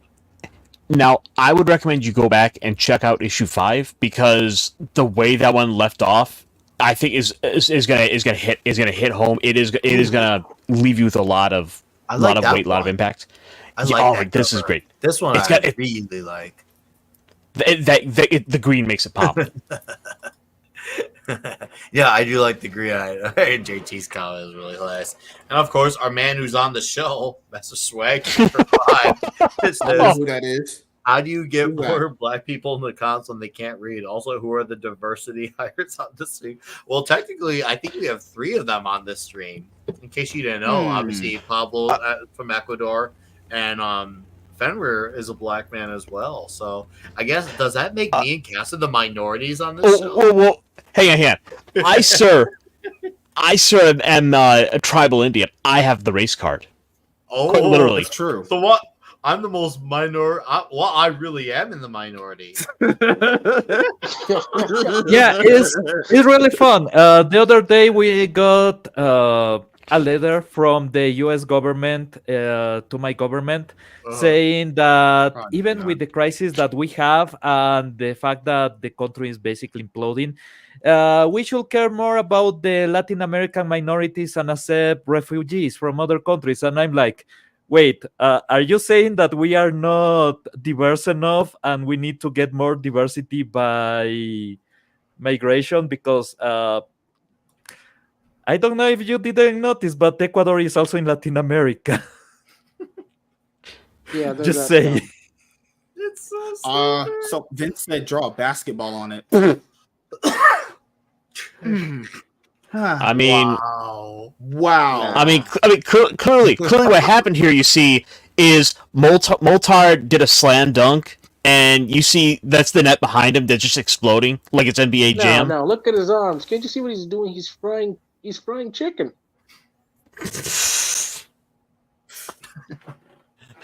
You know, this is where we are in my life. Where I'm in the actually, you know what? I'm a half minority, bitches. You know why? I'm half Puerto Rican. Puerto Rican rice is my first human food. I went Nice. straight from the Gerber to the Puerto Rican rice. What are the black So- characters on your pull list, Nick? We have to see how much diversity you got there. That's how you can measure someone's race if they have black characters on their pull list. I have one black character on my pull list currently, and that would be Prodigy from Prodigy Slays of Mars. Once again, we're getting repetitive here, but Mark Miller. That has actually been a really damn great series. With his character Edison Crane. It's been freaking awesome.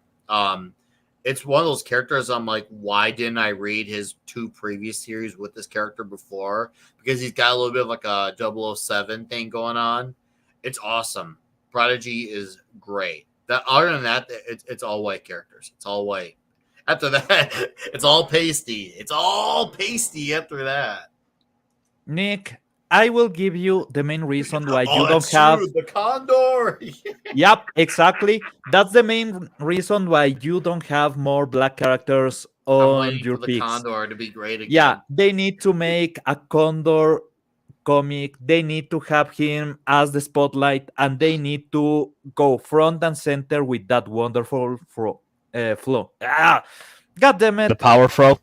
Yeah, the power flow. There you go. Thank you very much. With that, I'm gonna transition over here to my next recommendation, Yeah, this show's got crazy in the last few minutes. and I'm gonna be going from flesh to metal here as we talk the Terminator. Speaking of Terminator, I did watch Terminator Zero.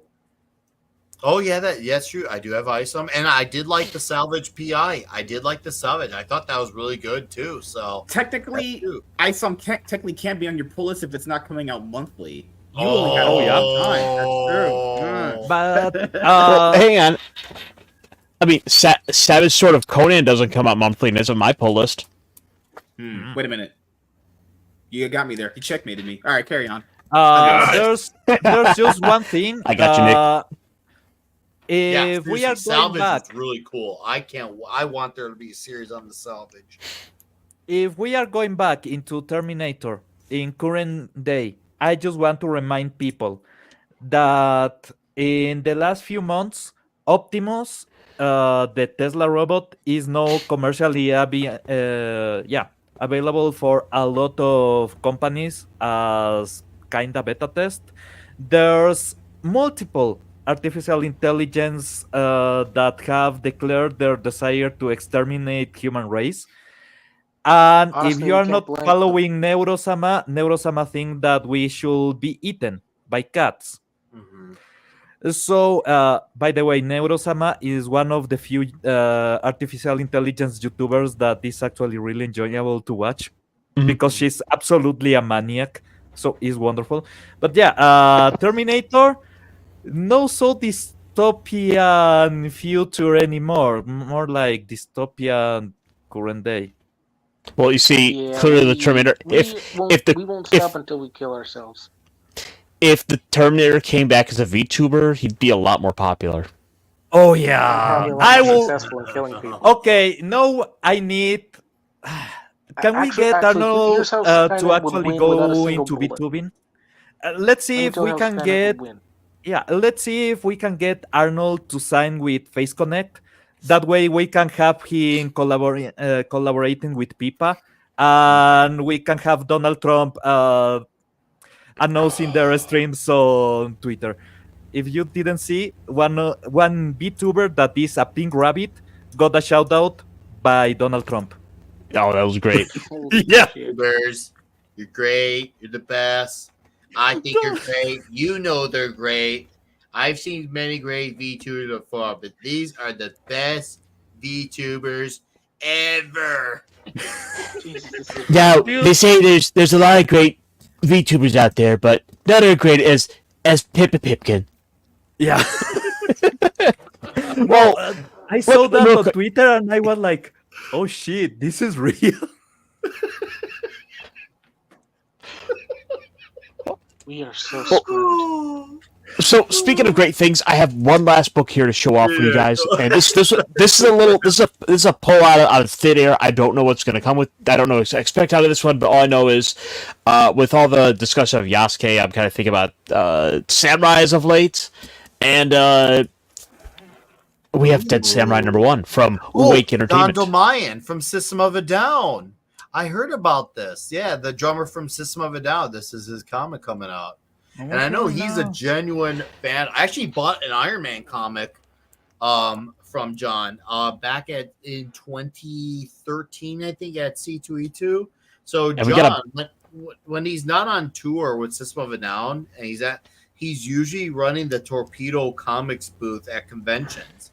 Oh. And I remember thinking to myself, one day I was just walking around, I'm like, oh crud, that's John from System of a Down. And I knew it was him because I had heard about Torpedo Comics. I knew he had ran the company. I thought to myself, that's really him. There's no one there talking to him. That was my moment. I knew I needed to talk to him. I feel like I got to reactivate my Facebook just so I can dig out that photo. Maybe I have it on my Instagram. But yeah, I went and talked to him, and I bought an Iron Man comic off him. We were talking about comics. And the dude loves comics. Like, it was cool to talk to him about that.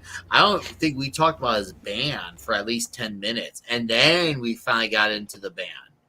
It's wild. And he got Bill Sienkiewicz on the cover, which is cool too. That's really cool. He got Bill Sienkiewicz on the cover. So no, John is the shit. He's such a good dude.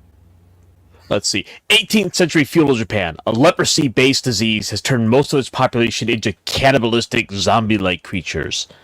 A samurai named Shinzu must escort the only surviving member of his master's clan to safety in a world besieged by bandits, rogue Ronin samurai, and the ever-present zombie hordes.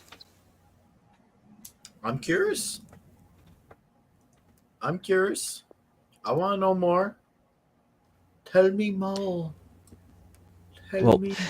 Well, my friend, you could pick this up on Wednesday on New Comic Book Day. But until then, that is going to be my list of recommendations for next week. So, folks, let me know what you think out in the chat. Let me know if there's any of these books you want to check out, pick up, or if there's anything I missed, because I think we all agree we want good comics, and I want to talk about more of that. So Geiger, that's going to be my one. Geiger is going to be my one book that I'm like, hey, that's going to be the one for me. I cannot wait for the next Geiger. It's about bloody time we get to the next issue of Geiger, and it's going to be the first one in the next story arc, too, on top of it. So I think it's going to be number 7, actually. So I can't wait. That's, once again, Jeff Johns, Ghost Machine. They did Hyde Street. If you guys that came out this week. That came out this week. That's with Ivan Rice on the art. Yeah. I haven't read. Did you guys read Red Coat? Because the only one that I read slightly, I bought that Ghost Machine preview book. The only one that really I liked Geiger's idea, Red Coats, and Rook, and the Rockefeller one was kind of cool. And then the Hyde Street one kind of caught my attention. I didn't want to do any Hornsby Halo. I thought that was just like straight trash when I read that. I probably would never add that to my pull list. I'm gonna be a contrarian here.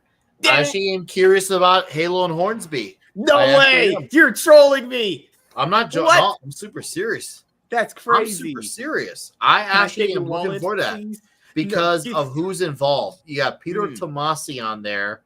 And you got Peter Tomasi is good at writing youthful characters, and that's with what he did with Super Sons. I'm gonna give that a shot just because he's writing that book. If anything can convince me, it's Peter Tomasi. I am gonna check that book out. I'm not joking. I'm not trolling. I am as genuine You're the about only person I've heard say they actively want to check out Hornsby and Halo. Oh, I can't wait. Oh my God, we lost him, guys. We lost him. He's voting for Obama and Joe Biden next time around. We lost him. So we got 5 Pico. What's up, buddy? He said he found some more Shadow Pulps. Badass. You have to let me know which ones that you got. And JT Kirk has a great comic here. Says, what is Donald Trump's favorite thing to read? A magazine. Oh.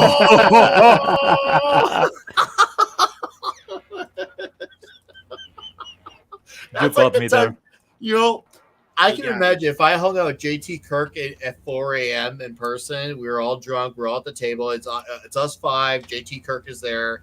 It's 4 a.m. We're all telling the worst jokes. And then JT Kirk's like, hold up, I got one last joke before we all knock out. And that's the one he says. And we're all basically, that's the one that we're all crying, laughing at for him. Like, wow, that is the best and worst joke ever. That was poetry, JT. Thank you. That was awesome. We're gonna make magazines great again too. MAGA magazine. Not gonna lie, if Trump actually did that, he would make millions of dollars. That's not a bad idea at all. Just do the meme of him looking straight in the lightning coming out of his eyes, or the raid bot's eyes. Honestly, that's $1 million idea. He should hire me. The dude sold MAGA shoes. Yeah. Not gonna lie, it's not a bad idea. Yeah. Actually, it's a great idea. Okay, there's me with John from System of a Down. That was 2014. Not bad. Awesome. Yeah, that's me and John right there. That was wild. I remember when that happened. I did talk to him again a year later at the following C2. He was there again. Your hair used to be so long. Still, it is that long again. You were darker than. Stephen M. Kellogg gets it. Peter Tomasi is a good guy. I met him once at Florida SuperCon. He signed my Superman Rebirth one shot for almost. I saw. Yeah, I've talked to Peter as well. I talked to him and Pat Gleason at C2E2, and they're both really cool guys. And I remember when we had Gabe El Taib on, when he did some inking and coloring for some of those issues of the Superman book, and he said like working with Tomasi, he said was a blast. He said he really cares about Superman. He cares about good comics, and the fact he's no longer at DC, it shows you he obviously clearly does not like the direction the company went in, so he's pursuing stuff on his own.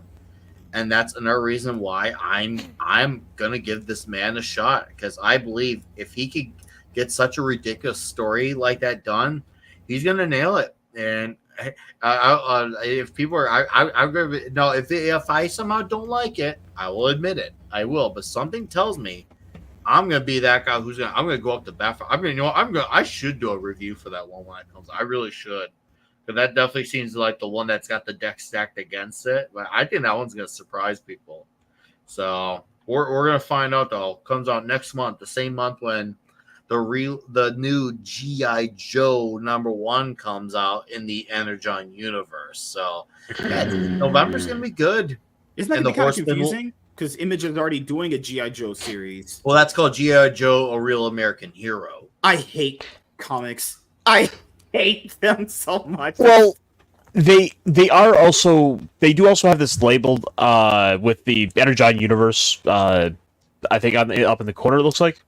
So it has that part of that's consistent, but there was a news story that came out this week here with G.I. Joe. I'm just going to show off the wraparound, but they're doing a celebration of the women of G.I. Joe for the first 4 issues. Ooh. With some variant covers. This will get the toxicity out, so you may as well. Oh yeah, get toxic here. See, this is what the dudes would actually want. This is how you have the females involved, and the dudes will not complain about it one bit. And real quick, let's stop and appreciate boobs, ass, thighs, woman. We'll show it up. We'll show it off. 5. I got you, bud. I got you. And also, apparently, I sort of missed this when I was originally reading through the book, but this character here is a callback to an old G1-ish episode of Transformers, The Woman Who Loved Power Glide. Oh, so a deep cut. Yeah. That's cool. I respect that.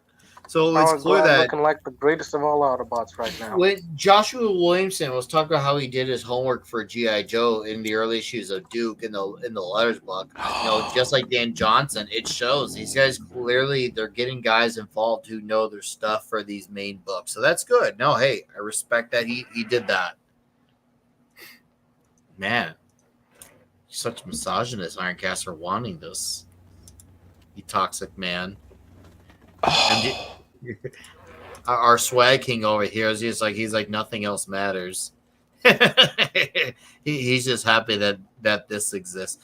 Vince wants you to switch to the Baroness. Let him work his way through. So I unfortunately do not have the Baroness cover from the previous selection here, but we can go ahead and give you a couple of them, like Cover Girl, I believe.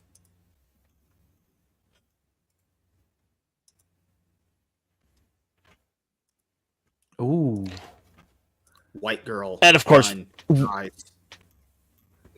got to stop and give some appreciation to the loyal ladies of Cobra. You see, this is why this now it makes sense why everyone keeps joining Cobra, despite the fact they keep getting their asses kicked every week. Oh shit! Only one. Are you saying that basically Cobra is a BDSM convention? Checks out. I mean, yeah, fair enough. Like, all I'm saying is, where's the pen? Where can I sign up?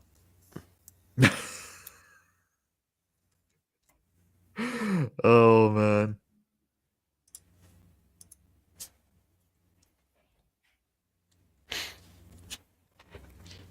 And then he got quiet. No, but like, there's a. Oh god, I hope they can. I hope they do some other deep cuts, because there's a couple of other great characters I would love to see get brought in, like Skids in one of the old Marvel issues had this like cowgirl chick who was all over him in the comics. Like there's this like image from just one particular issue. It's just always been sort of stuck in my head. Well, since I happen to I just happen to have it up, you get to see Charlene. Washing our boy Skids. Oh, look at that! Oh, look, she's cleaning the man's car. Oh no! She's washing the big bad, our favorite Autobot himself. Oh! Would you polish my hubcaps again? That's hilarious. God, this issue is great because it's like, I'm going all over the place here a little bit, but Skids has to like have a Texas showdown with Megatron. Those headlights are in quite a spicy location, done by design. This tunnel ain't big enough for the both of us Autobots to drop. Oh man, this is a great way to plug our friend here. Which, by the way, dude, I just want to say thank you for giving us almost 2 hours of your time. It was really fun to have you. I look forward to seeing you next on your channel next Thursday morning. We're one last thing for the chat before you go. We will highlight you on the screen, and you're welcome to plug whatever plug you want to plug.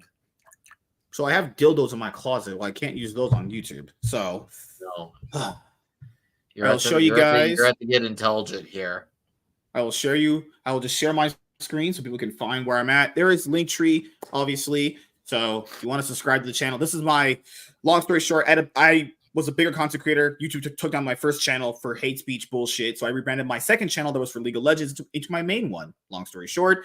And then I wanted to section off other content as comics, Yu-Gi-Oh, and Pokemon into other channels. So obviously this is my main channel here where I stream every single day, 7 days a week. This is the comic channel right here. Only goal of this is to hit like 100 subscribers. I have other reviews and content I'm dropping here as well. So it's not someone that just is starting, obviously, right now. We're just building there. And obviously, I will be getting those other channels ready very soon. So that's it. If you want to go and check me out over here, that's fine. And yes, I'm on Rumble as well. Everything's under the same name as well. So there you go. All right. If you guys can find my dad, tell him I'm not here. Well, dude, it's been good to have you. A great chat with you. Really awesome chat. And Vince, thank you for plugging in all his links on the green button. I will tag his name Thank you. in the description. So for you folks that are like, hey, could you post on YouTube? I will do that right now for you. But sir, I will send you off. You have a great night and weekend, and I will see you in a few days, technically. Yeah, it was nice real meeting soon. everyone here. Hopefully we can all chat it up. If you want to ever have some conversations with comics on my show, whatever, just hit me up on Twitter, Instagram. I'm on Facebook too. If you find me there, I can't leak that out because that's an odd place to be. But you'll just find me. Just let me know, and we can just It'll chat be a anytime you pleasure, want. dude. All right, and you know what? And he will come back. I'll be on his channel Thursday morning, so I will make sure I post that on all the socials. So yeah, he'll definitely be back. I What's up? should probably be going now too. I got Okay, you can thing. plug your I'm plug. moving out. Gotta You get a new are place. okay. Well, Yeah. hey, we'll highlight you really quick, and then me, Pablo, and Cash will probably go for a half hour, and then we'll call it a night. But go ahead, plug your plug. All right. You guys already know me. I'm Fender the Ice Wolf. I am well, you already know my motto of laziness, and if you get me money, I will do something. Just get me the money, and I'll do something. Okay, I'm Bernie. currently working on my books, novels, but that's gonna take a little while because I gotta deal with some situations of life. But I'm working on. it. It's just keep your eyes open. You got this, man. Also, was your landlord good or bad? Well, the new one is a nice lady, so yeah. No, the one where you were living in up to today. He was strict but fair, I guess. Okay, so no need to pin the carpets then. Yeah. Ah, okay. All right. Fender, Peace, guys. take care, man. It's been good. Stay safe, bros. Thank safe, you. Chad. brother. Peace. Bye. All right. And then there's the final three dudes, the dudes who are always here being the dudes. Well, guys, Mr. 5 Picoseconds sent me some sweet photos. We're going to show off really quickly. And 3 and 2 and 1. And we'll start off with the first one right here. Our man here collects some sweet stuff from the shadow. Ooh. And these look great. Oh, you done good, 5. You done good. This looks good. Looks real good.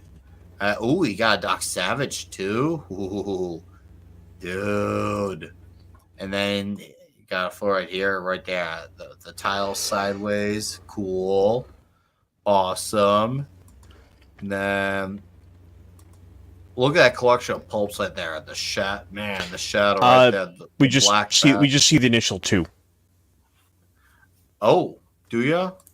Yeah. Oh, okay. Hold up. Oh, I see what we're getting at. Okay, I see what you're getting at here. Here, I will rectify this. Yes, I'm not switching the pick. You just caught me live boomerang. All right, we're gonna go back. We're going back. Here we go. Right there's Doc Savage. Right there. See, he's got the Savage. See, Doc Savage is a character I want to get into some more. I do too. And here's the shelf of what he came across that I was mentioning earlier. And then look at that. That's the Red Books is just the spider. That's crazy. Wait a minute. I see on the bottom shelf a book I have as well, that Crypt of the Devil Lich. Good taste, my man. The red one. Yeah. Okay. Yeah. Oh, yeah. I see that right there. Yeah. So, yeah, our man here was. So basically, eventually, the shelf is just yours, is what you're trying to say. Eventually, you're just like, you know what? I'm gonna take the shelf, and it will be mine. Oh yes, it will be mine.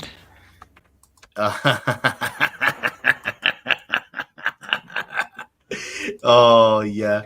Had to make it like that. Well, there's some certain that a certain Sean Connery would like to say about that. All right. I came in through the. Oh my God, the cock. Thank you, Mr. Bond. At least he was not happy. Oh man, I got a lot of clips I got to transfer over because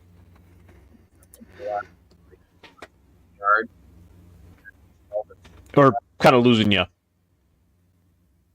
What? Oh, your audio just sort of faded out. Oh, that's Yeah, weird. just for a second. Fade Okay. out. Fade in, fade out. But this is our second to last stream on StreamYards. This is the last Clobby's comic show. And, next week we'll be on Streamlabs. So I got a lot of clips I got to preserve and transfer over to Streamlabs because the price hike is like no. Yeah, I saw that. I'm looking to change it up and go use a Discord for mine, and then just use like some use OBS? Discord with yeah, exactly. You know what I'm getting at. Yeah, that's how Gary does his streams. He actually uses the StreamYards app only, or the web app only to have the call, but he's streaming through OBS. So if you can see in a lot of the shows, he has the timer like we see when we are live on the backstage. Because he's screen capping the backside. Exactly. Yep. Backdoor Gary's mortal enemy, Latino San Paulo made me a wrench. Nice. Oh, so okay. I want to highlight something. So my younger brother's been really getting into this brand of figures, and they seem really freaking awesome. And the line is called Mezco. And I'll tell you what, man. I am just like, where has this been all my freaking life with Mezco? Because these figures seem, let's just say, absolutely badass. They ain't cheap. I'll tell you that much. They are not cheap, but man, do they seem worth it? And I want some of these. I'm gonna just say that up front. I'm like, okay, I think I have a destiny to fulfill here because So he's got a whole wall of them, and you know what? They look like they can compete with Hot Toys.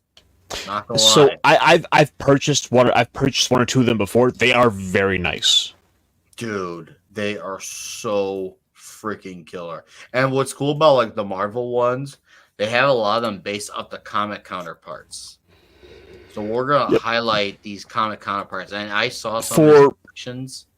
For example, I had picked up the Gwenpool one because I like the comic. I think the comic design is fantastic. The Hiru art for the character is the only way that character is tolerable.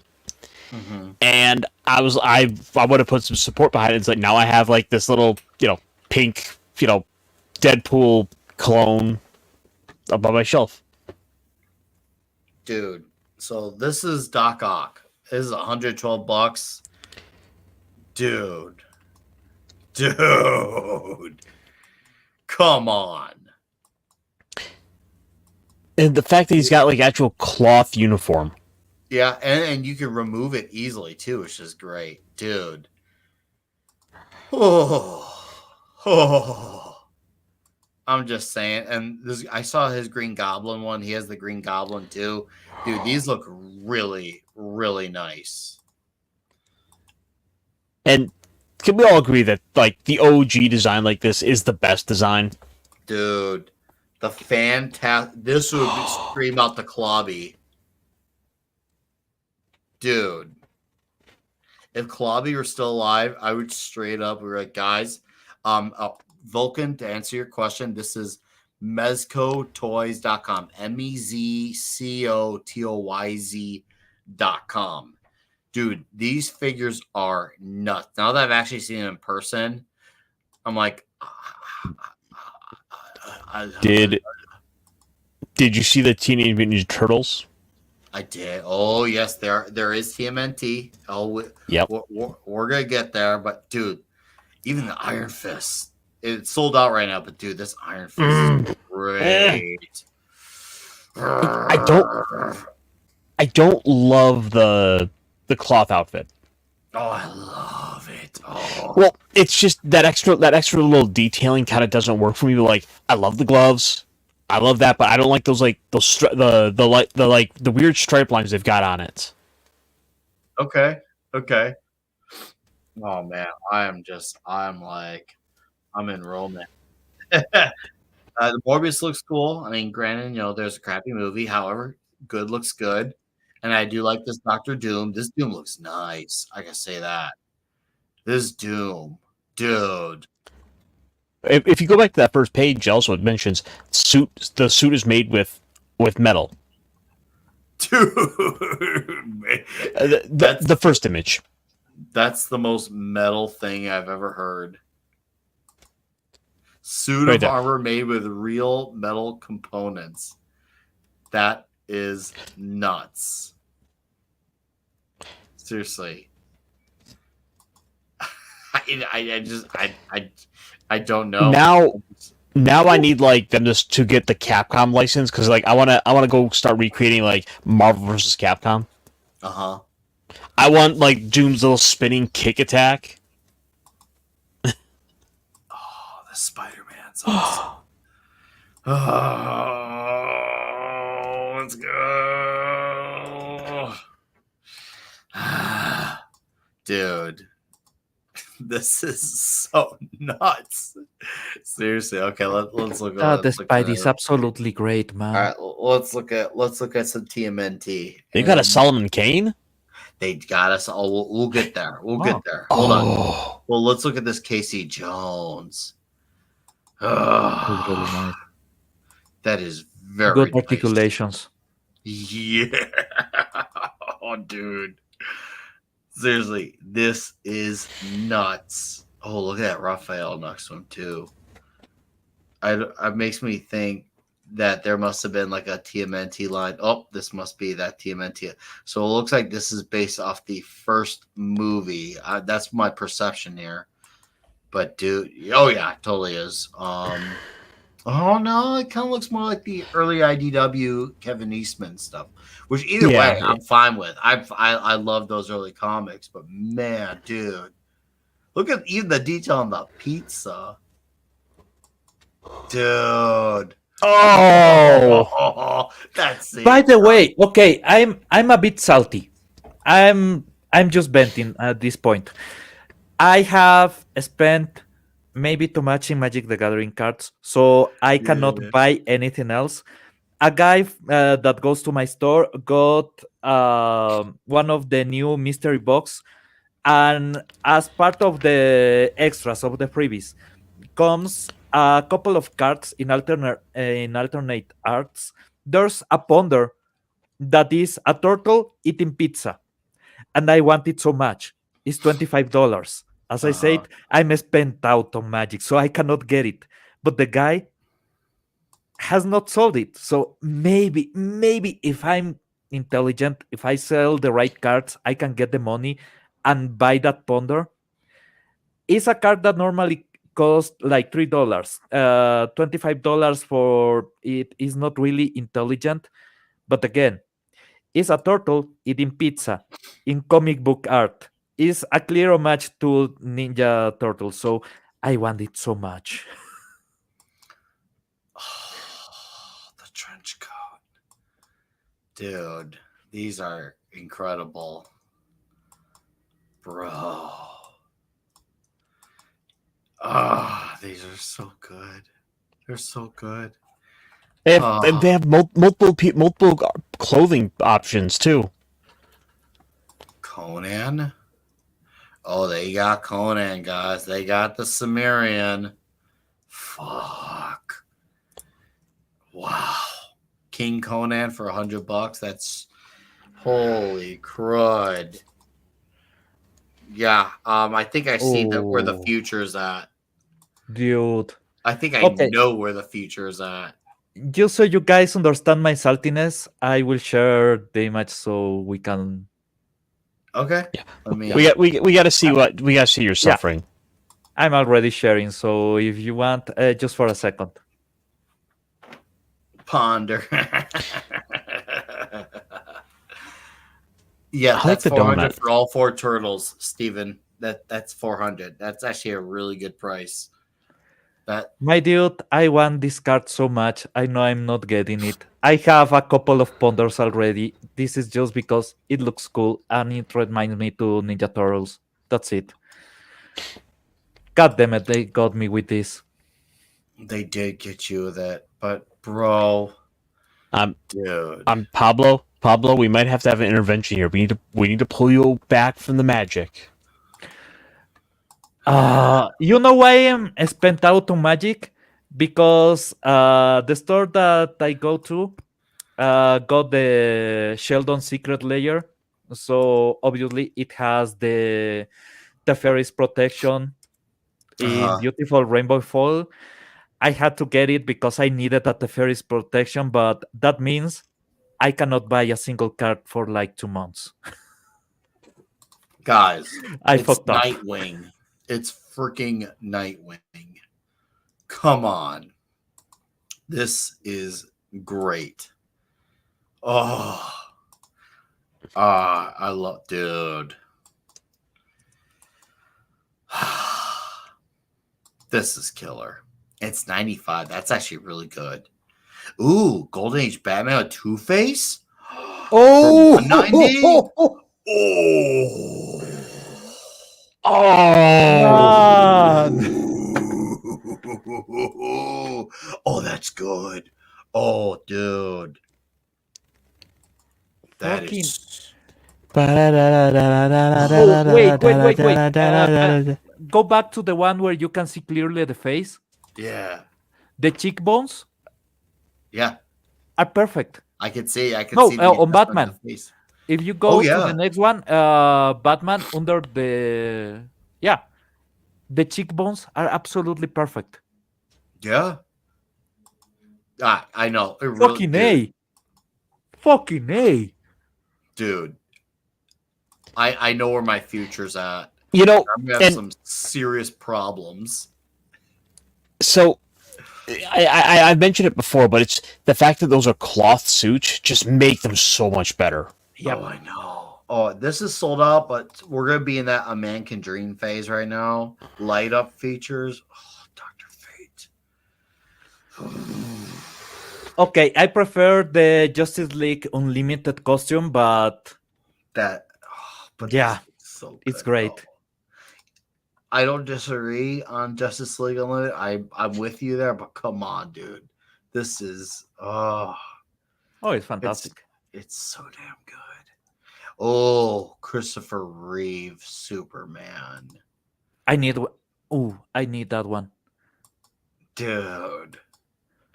You can hear the da da da da da da da. Oh, they're hitting all the right little member berries. He's stopping the car. The way he's flying through space.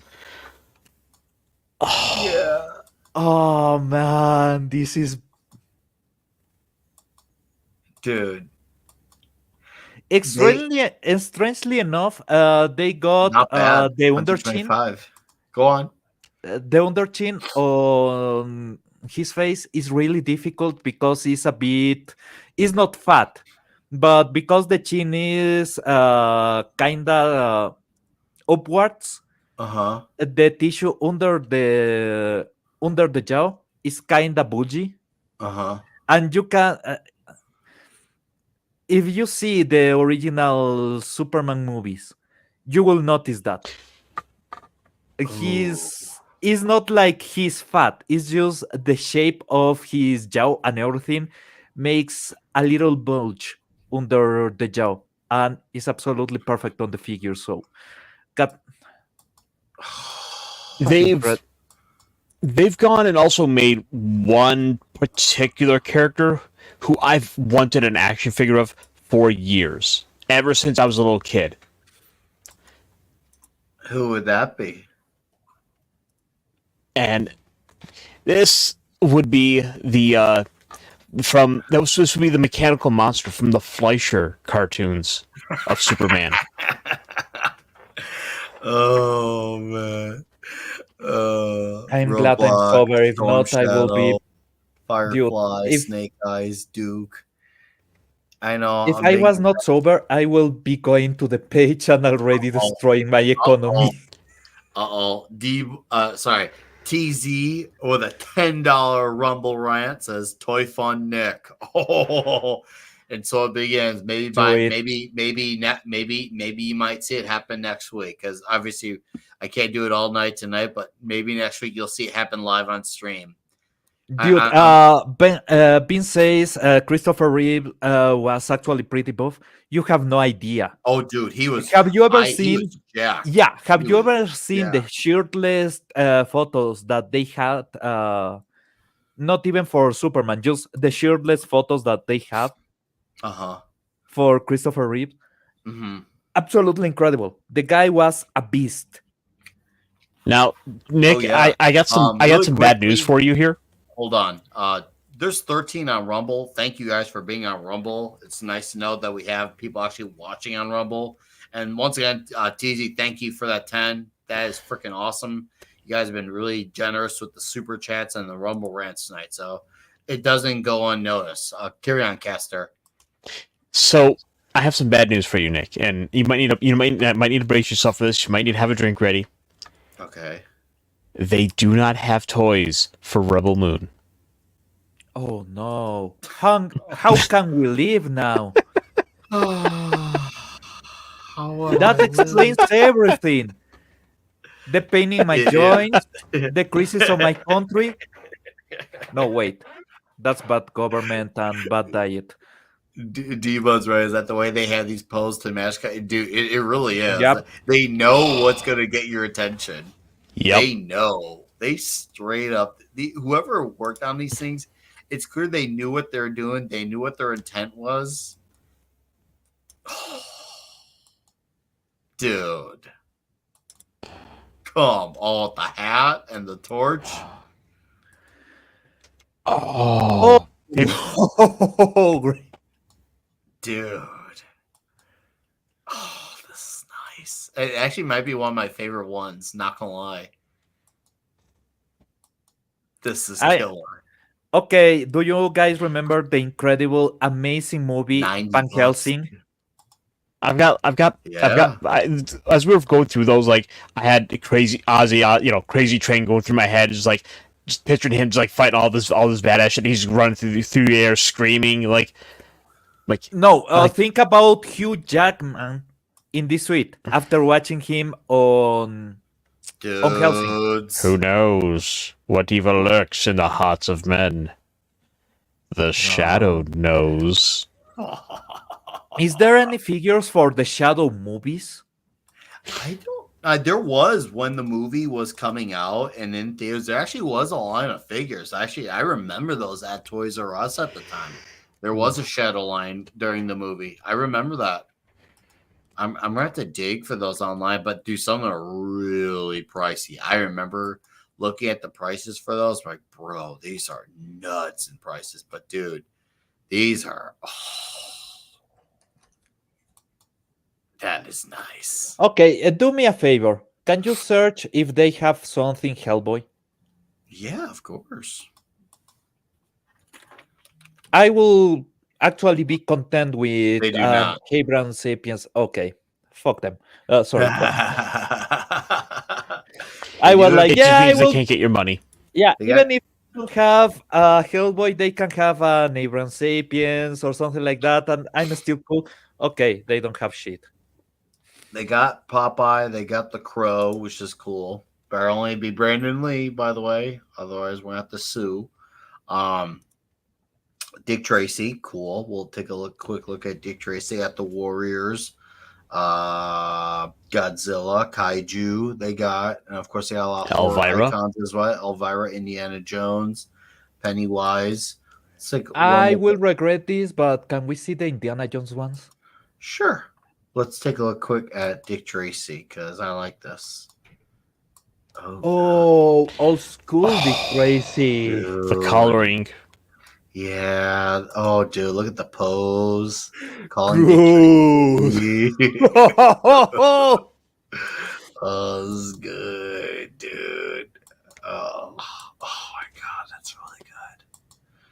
Fuck. I feel like I just got. I feel like I just got an entire comic right there with all these preview images. Yep. Yeah. Oh, these are really good. The Shadow does look really cool. I agree. The Shadow figure is incredible. I think Solomon Kane might be my lead contender, but the Shadow is not far behind. That's for sure. But, anyways, say that again. Was it Pablo? Oh no, I was just Was it enjoying. Caster? What do you guys want to look at? Oh, God, Yeah, what do you guys Indiana want to look at? Indiana Jones. Let's look at Indiana Jones. Let's Yeah. see. Yeah, that's what it Because was. if they have something for the card, okay, that's They got Josie and the Pussycats. interesting. Raiders. No. Cool. I think maybe I'm wrong. Maybe I think like I that spotted. post. Yeah, I spotted an error, but maybe I'm the one mistaken, look and at I that. confunding the hat between two movies. Uh-huh. There's a difference between Raiders and Temple. Well, actually, in every single one of the three movies, the only three movies that there is for Indiana Jones, there's a difference on the hat because it was not the same hat, and because of the time frame, it was not even the same model. For D-Bud. Because I'm going to do this one just for D-Bud right here. Here you go, D-Bud. This is for you. Ultraman. Here Light he up comes eyes from and the chest sky. timer features. Yeah, well, yeah, he can only use it for 3 minutes though. Changes batteries by the really way, fast. for those who don't know how SKUs work for hats, normally if the decoration is differently folded, that's already a different model. If there's just a small metallic detail like there is on the second hat, that is considered a different model. Every change that you do, even if the base model of the hat is exactly the same, comes as a different model. And that's because the fashion industry is fucking evil. That's it. That's the whole reason. And yeah, there's a difference between the models of the hats, and it's just how they fold the knot on the band on the top. That's everything. Okay, we got a few things here we got to acknowledge. Really essential. Dave C., my friend, who's been there for 10 months, says, Nick Weiser, Mezco did an old school Hellboy line as well, large face, so they must be on like eBay, so it's probably not part of the website part. So there's your answer there, Pablo. Cool. Thank you for that, Dave. Hope you're doing well, bud. And D-Bud says the accessories they have for dude, they're straight up. I think one of these is gonna be my destiny next Friday night. So we're gonna mark your calendars down. Next Friday's something's gonna happen. I don't know what, but something's gonna happen. All right, that's the one major advantage that they have over Hot Toys, is that some of them are slightly cheaper, and they're also based off the stuff that we all grow up and knowing and loving and recognize. I straight up think we're at that. I'm gonna have to like do like some separate toy streams soon, and this is gonna get really bad. Okay, This here's really a random question. How pricey do you guys think it will be to get kangaroo leather from Australia to the US? I wonder. I mean, the hardest thing is just going to be like the shipping on that, because I think it's like they probably hit kangaroos on the side of the road or something, so they should get it pretty easy. Yeah, but the leather has a lot of treatment and everything. For the whip, no way. They have a sub sandwich for Shaggy. Nice. I have like the whole gang's here. I have the blueprints to do the whip, Indiana Jones whip. Oh, they got the monsters. This is fucking. And it's a play That's set. the one from the intro. Yeah. This is insane. I can almost hear the ghost music playing in the background. Oh, dude. Oh. What the hell? Like, Shaggy looks more manly than Fred. Yeah, Fred's face is kind of weird. He is, but dude. We all remember that moment. Dude. I love it. and it comes with the mystery machine, dude. $180 is not bad. This is actually a really good price. And it's 9 figures plus the playset plus the mystery machine plus accessories. I'm gonna make the defense argument that this is actually a really good price for a lot of this. If it This comes is with not- the band, yes. Also, Vince, yes, I have exactly the blueprints that Adam Savage shared. So Adam Savage has been doing reproductions of the whip, of the hat, and of some of the guns and everything that you will get in the Indiana Jones movies, because he actually is a prop maker for Hollywood. So his experience and his access to every detail is incredible. And he has YouTube videos where he explains how to do the whip, he explains the materials, and he has shared absolutely everything you need to make your own Indiana Jones whip. And it's not only looks good, it's 100% functional. So you can whip anybody with that. You can hang from the ceiling. You can do whatever the fuck you want because it's made for that. Mhm. Oh, Mhm. hang on. I think I found one last one here to end on, and I think it might be Okay. one of the best ones.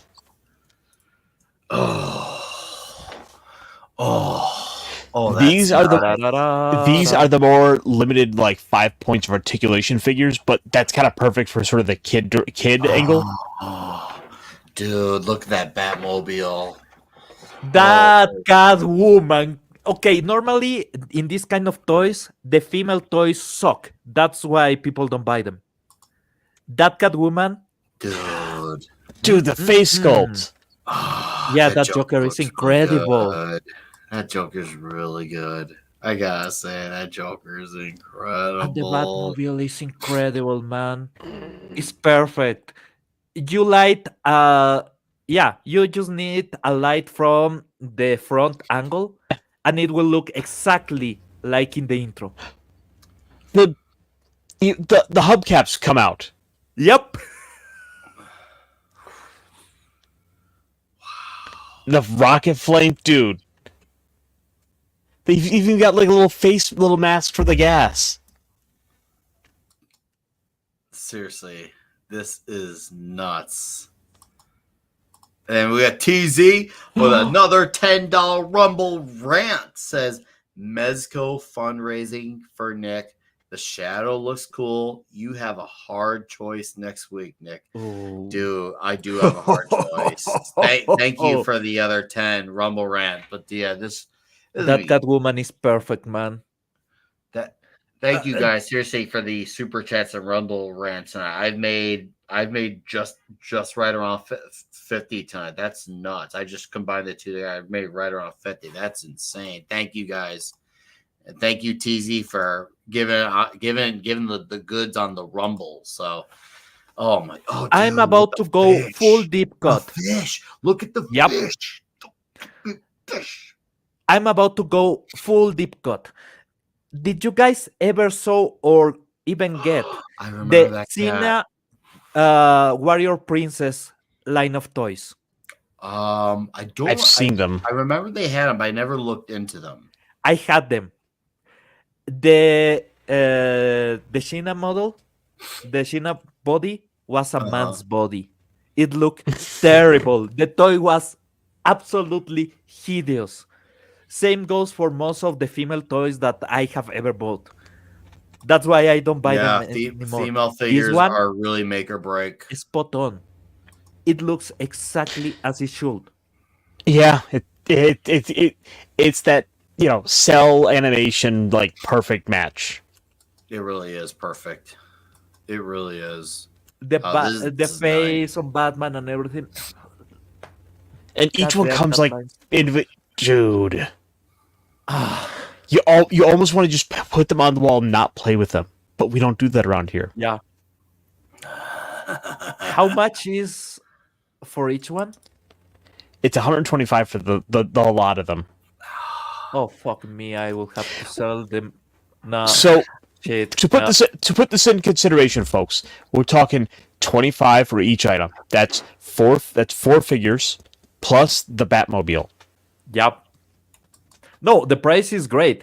I ain't paying it, but the price is absolutely wonderful. Yep. The This Batmobile, normally on that size, it will be like 60, 70. yeah. If my nephew got into Batman, like that would be his Christmas gift right there. I'm like, dude, kid, you're getting a Batmobile, you're getting like Catwoman, the Joker, you're getting all the shebangs. Oh, As long as it's not mine, I can give them 2, maybe 3.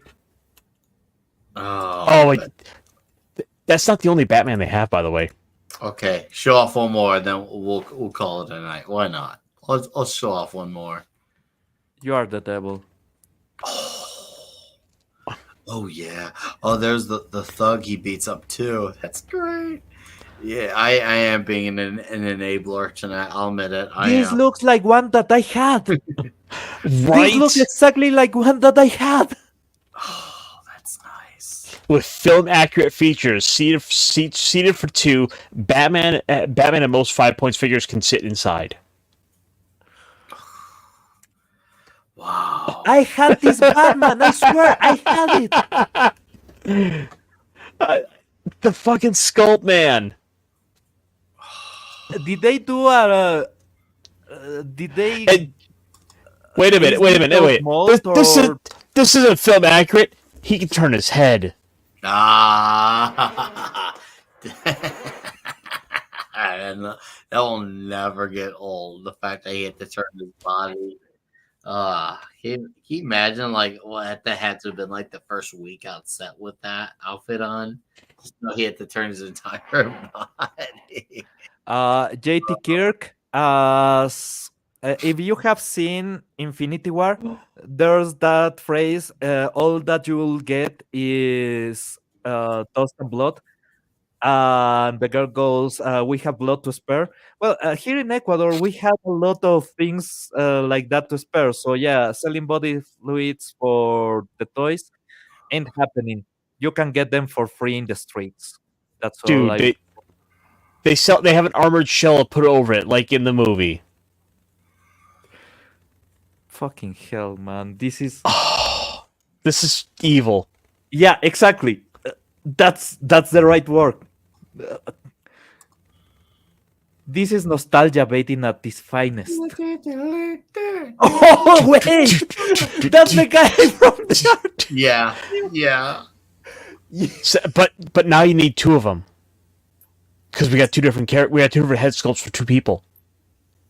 So we got 2 thugs.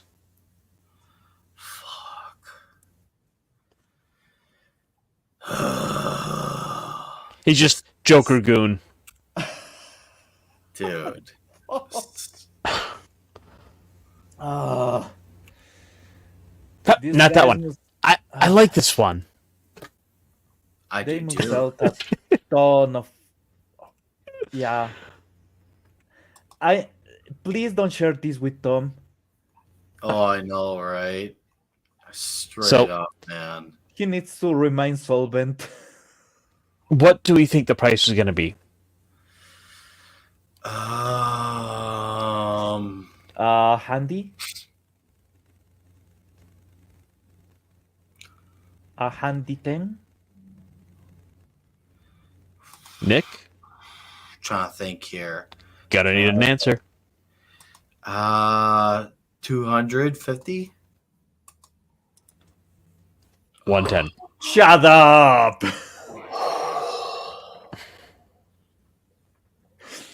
I was a spot on the money. So the question, hypothetically, you have the money. Which one do you get? Do you go for the animated series or 89? I'm gonna choose the animated series, but don't make no mistake for what I say. That set for 89 is killer, but the animated series is gonna be where that's just, even though I seen 89 first, and I don't blame anyone for choosing that over the animated series. The animated series is one of my favorite pieces of media of all time in all of the history of media ever. I have a main reason for the animated series too, and that's the He's Batmobile. gonna hate you for that, Diva. Oh, by the way, they do sell the Batmobile separate, and it's $45. Worth it. That's still a really good price.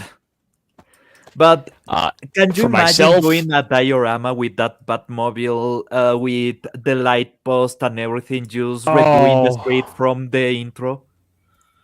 but by the way, that's not the only Those aren't the only Batman Oh, come packs. on. Yeah. This will be the last one. Then we'll probably wrap it up. Okay. Let's do it. Andre can't get he ships worldwide. Oh, well then, all the more reason. Ooh. Ooh. God damn See, it. the biggest problem is I've got to be able to like slant my shelf at a Dutch angle. Uh-huh. It comes one's with kinda the diorama. Yeah. Oh, fucking hell. I know. Oh, there's only one thing that doesn't come with, and I'm actually really bummed that didn't come with Uh-huh. the big ass bomb. It looks like they got rid of the bomb. You can't. That's the joke. They got rid of it. Oh yeah. Oh yeah. Dude. Oh my god. Dude. I just don't know. I just don't know. Like how many other times have you said I want an Alfred action figure? Several. For me personally, Not not often. really, but when something like this looks as good as it does, you can't deny it. I like building shit, and sometimes I have thought about doing a Batcave diorama complete, but I will need an Alfred figure. Uh-huh. Oh, I have actually wondered if there is an Alfred figure that you can get. Attachable rocket flames for when your atomic turbines are powered up and you're ready to roll out.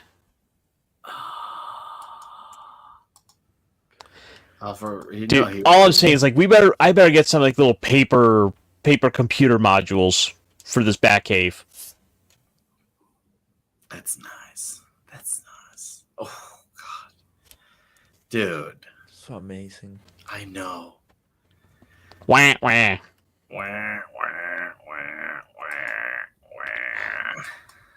Oh, We even have the little house, dude.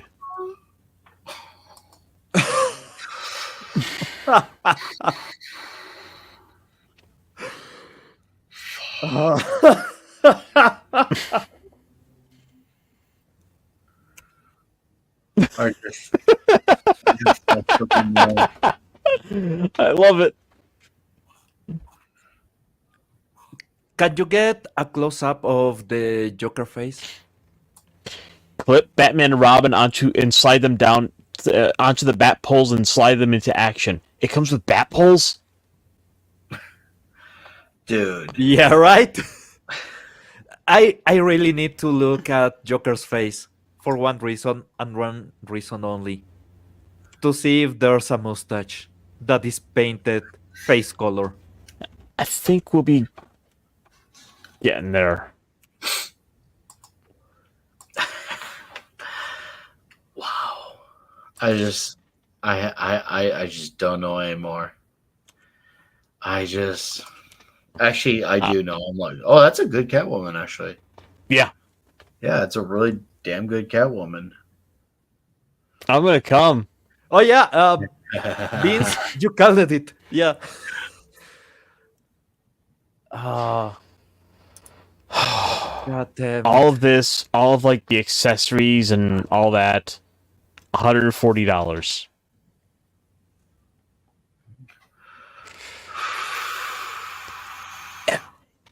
If I was a bigger, you know, Adam West 66 Batman fan, and I enjoy it, but I think I'm still gonna have to lean towards the 89. Yeah, animated series all the way. What was that? I heard that.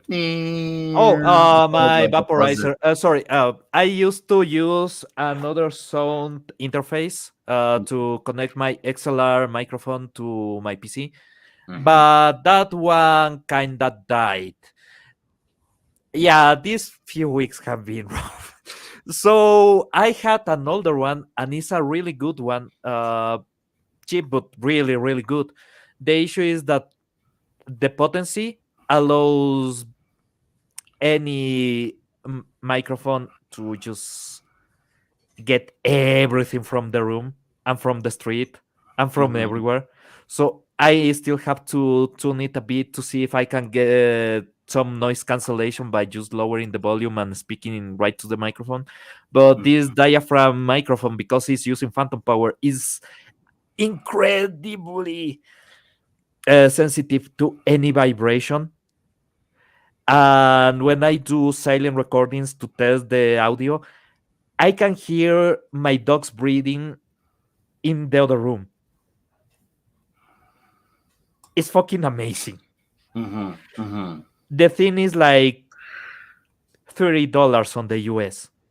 It's a cheap audio interface from Behringer. It's absolutely incredible. Yeah, if any day you need one, is an Euphoria UM2, and I can vouch. It's a cheap piece of shit that turns any diaphragm microphone into magic.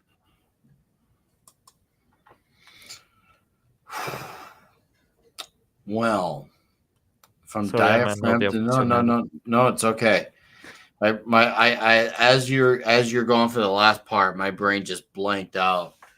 I think that's a sign. It's a time. It's a sign of the times that it's time to face plant. But guys, it's been a fucking awesome show. Seriously, shout out to the Master Swag King for being here, hanging out with us. We'll definitely have him back on here. God, my brain. Toxic Tuesday. Next week, Scream. I can't wait. We'll be back here next week for Clobby's Comic Shop. We'll probably be again to Mexico tour next week. Probably, most likely. Actually, yeah, it's gonna happen. I knew I moved my answer 3 times in the sum of a few minutes. Thank you guys for all the super chats and the Rumble rants as well. Tom just messaged me. No words. Seriously, guys, thank you very, very much for all those. I greatly appreciate it. Thank you all for being around here. Like, a lot of you stuck around here throughout most of the show. That's freaking awesome. And thank you for being also on the green button, aka Rumble. So whatever, I said it. So fuck it. So thank you guys for supporting on either platform. We're gaining steam on Rumble too. So it's nice to see. Keep your eyes and ears open for what I got with Toxic Tuesday and Clobby's Comic Shop next week. And if my life allows it, keywords, if my life allows it, I will try getting videos I've been wanting to do for a few weeks now. I hate that I've not done it, but hopefully next week will finally be the week I can get back in the swing of things. So, and I thank you for being here, Blazin. I do appreciate it. So, thank you very much for being here for almost 3 hours. But that's what's coming on my side. I'm going to let these gentlemen plug their plugs. We'll start off with Pablo. Hey, videos on my message that defy the situation in my country, to say the least, because yesterday's video and today's video done back to back, right? So my country is getting a lot of energy cuts. Thankfully, my home didn't get any yesterday, and I was able to finish the video really early. So yeah, I'm really stoked about that. Keep watching the message videos because we actually go against any situation to bring them to you, and we are really proud about it. Other than that, uh, life is interesting, but I have this place to enjoy.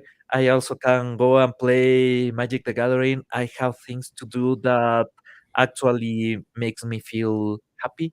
And as long as there's that, I'm blessed. So, guys, I'm really happy to be here. And I mean it truly. I'm really happy to be here. Make that 2 and most likely 3 of us, sir. Thank you as always.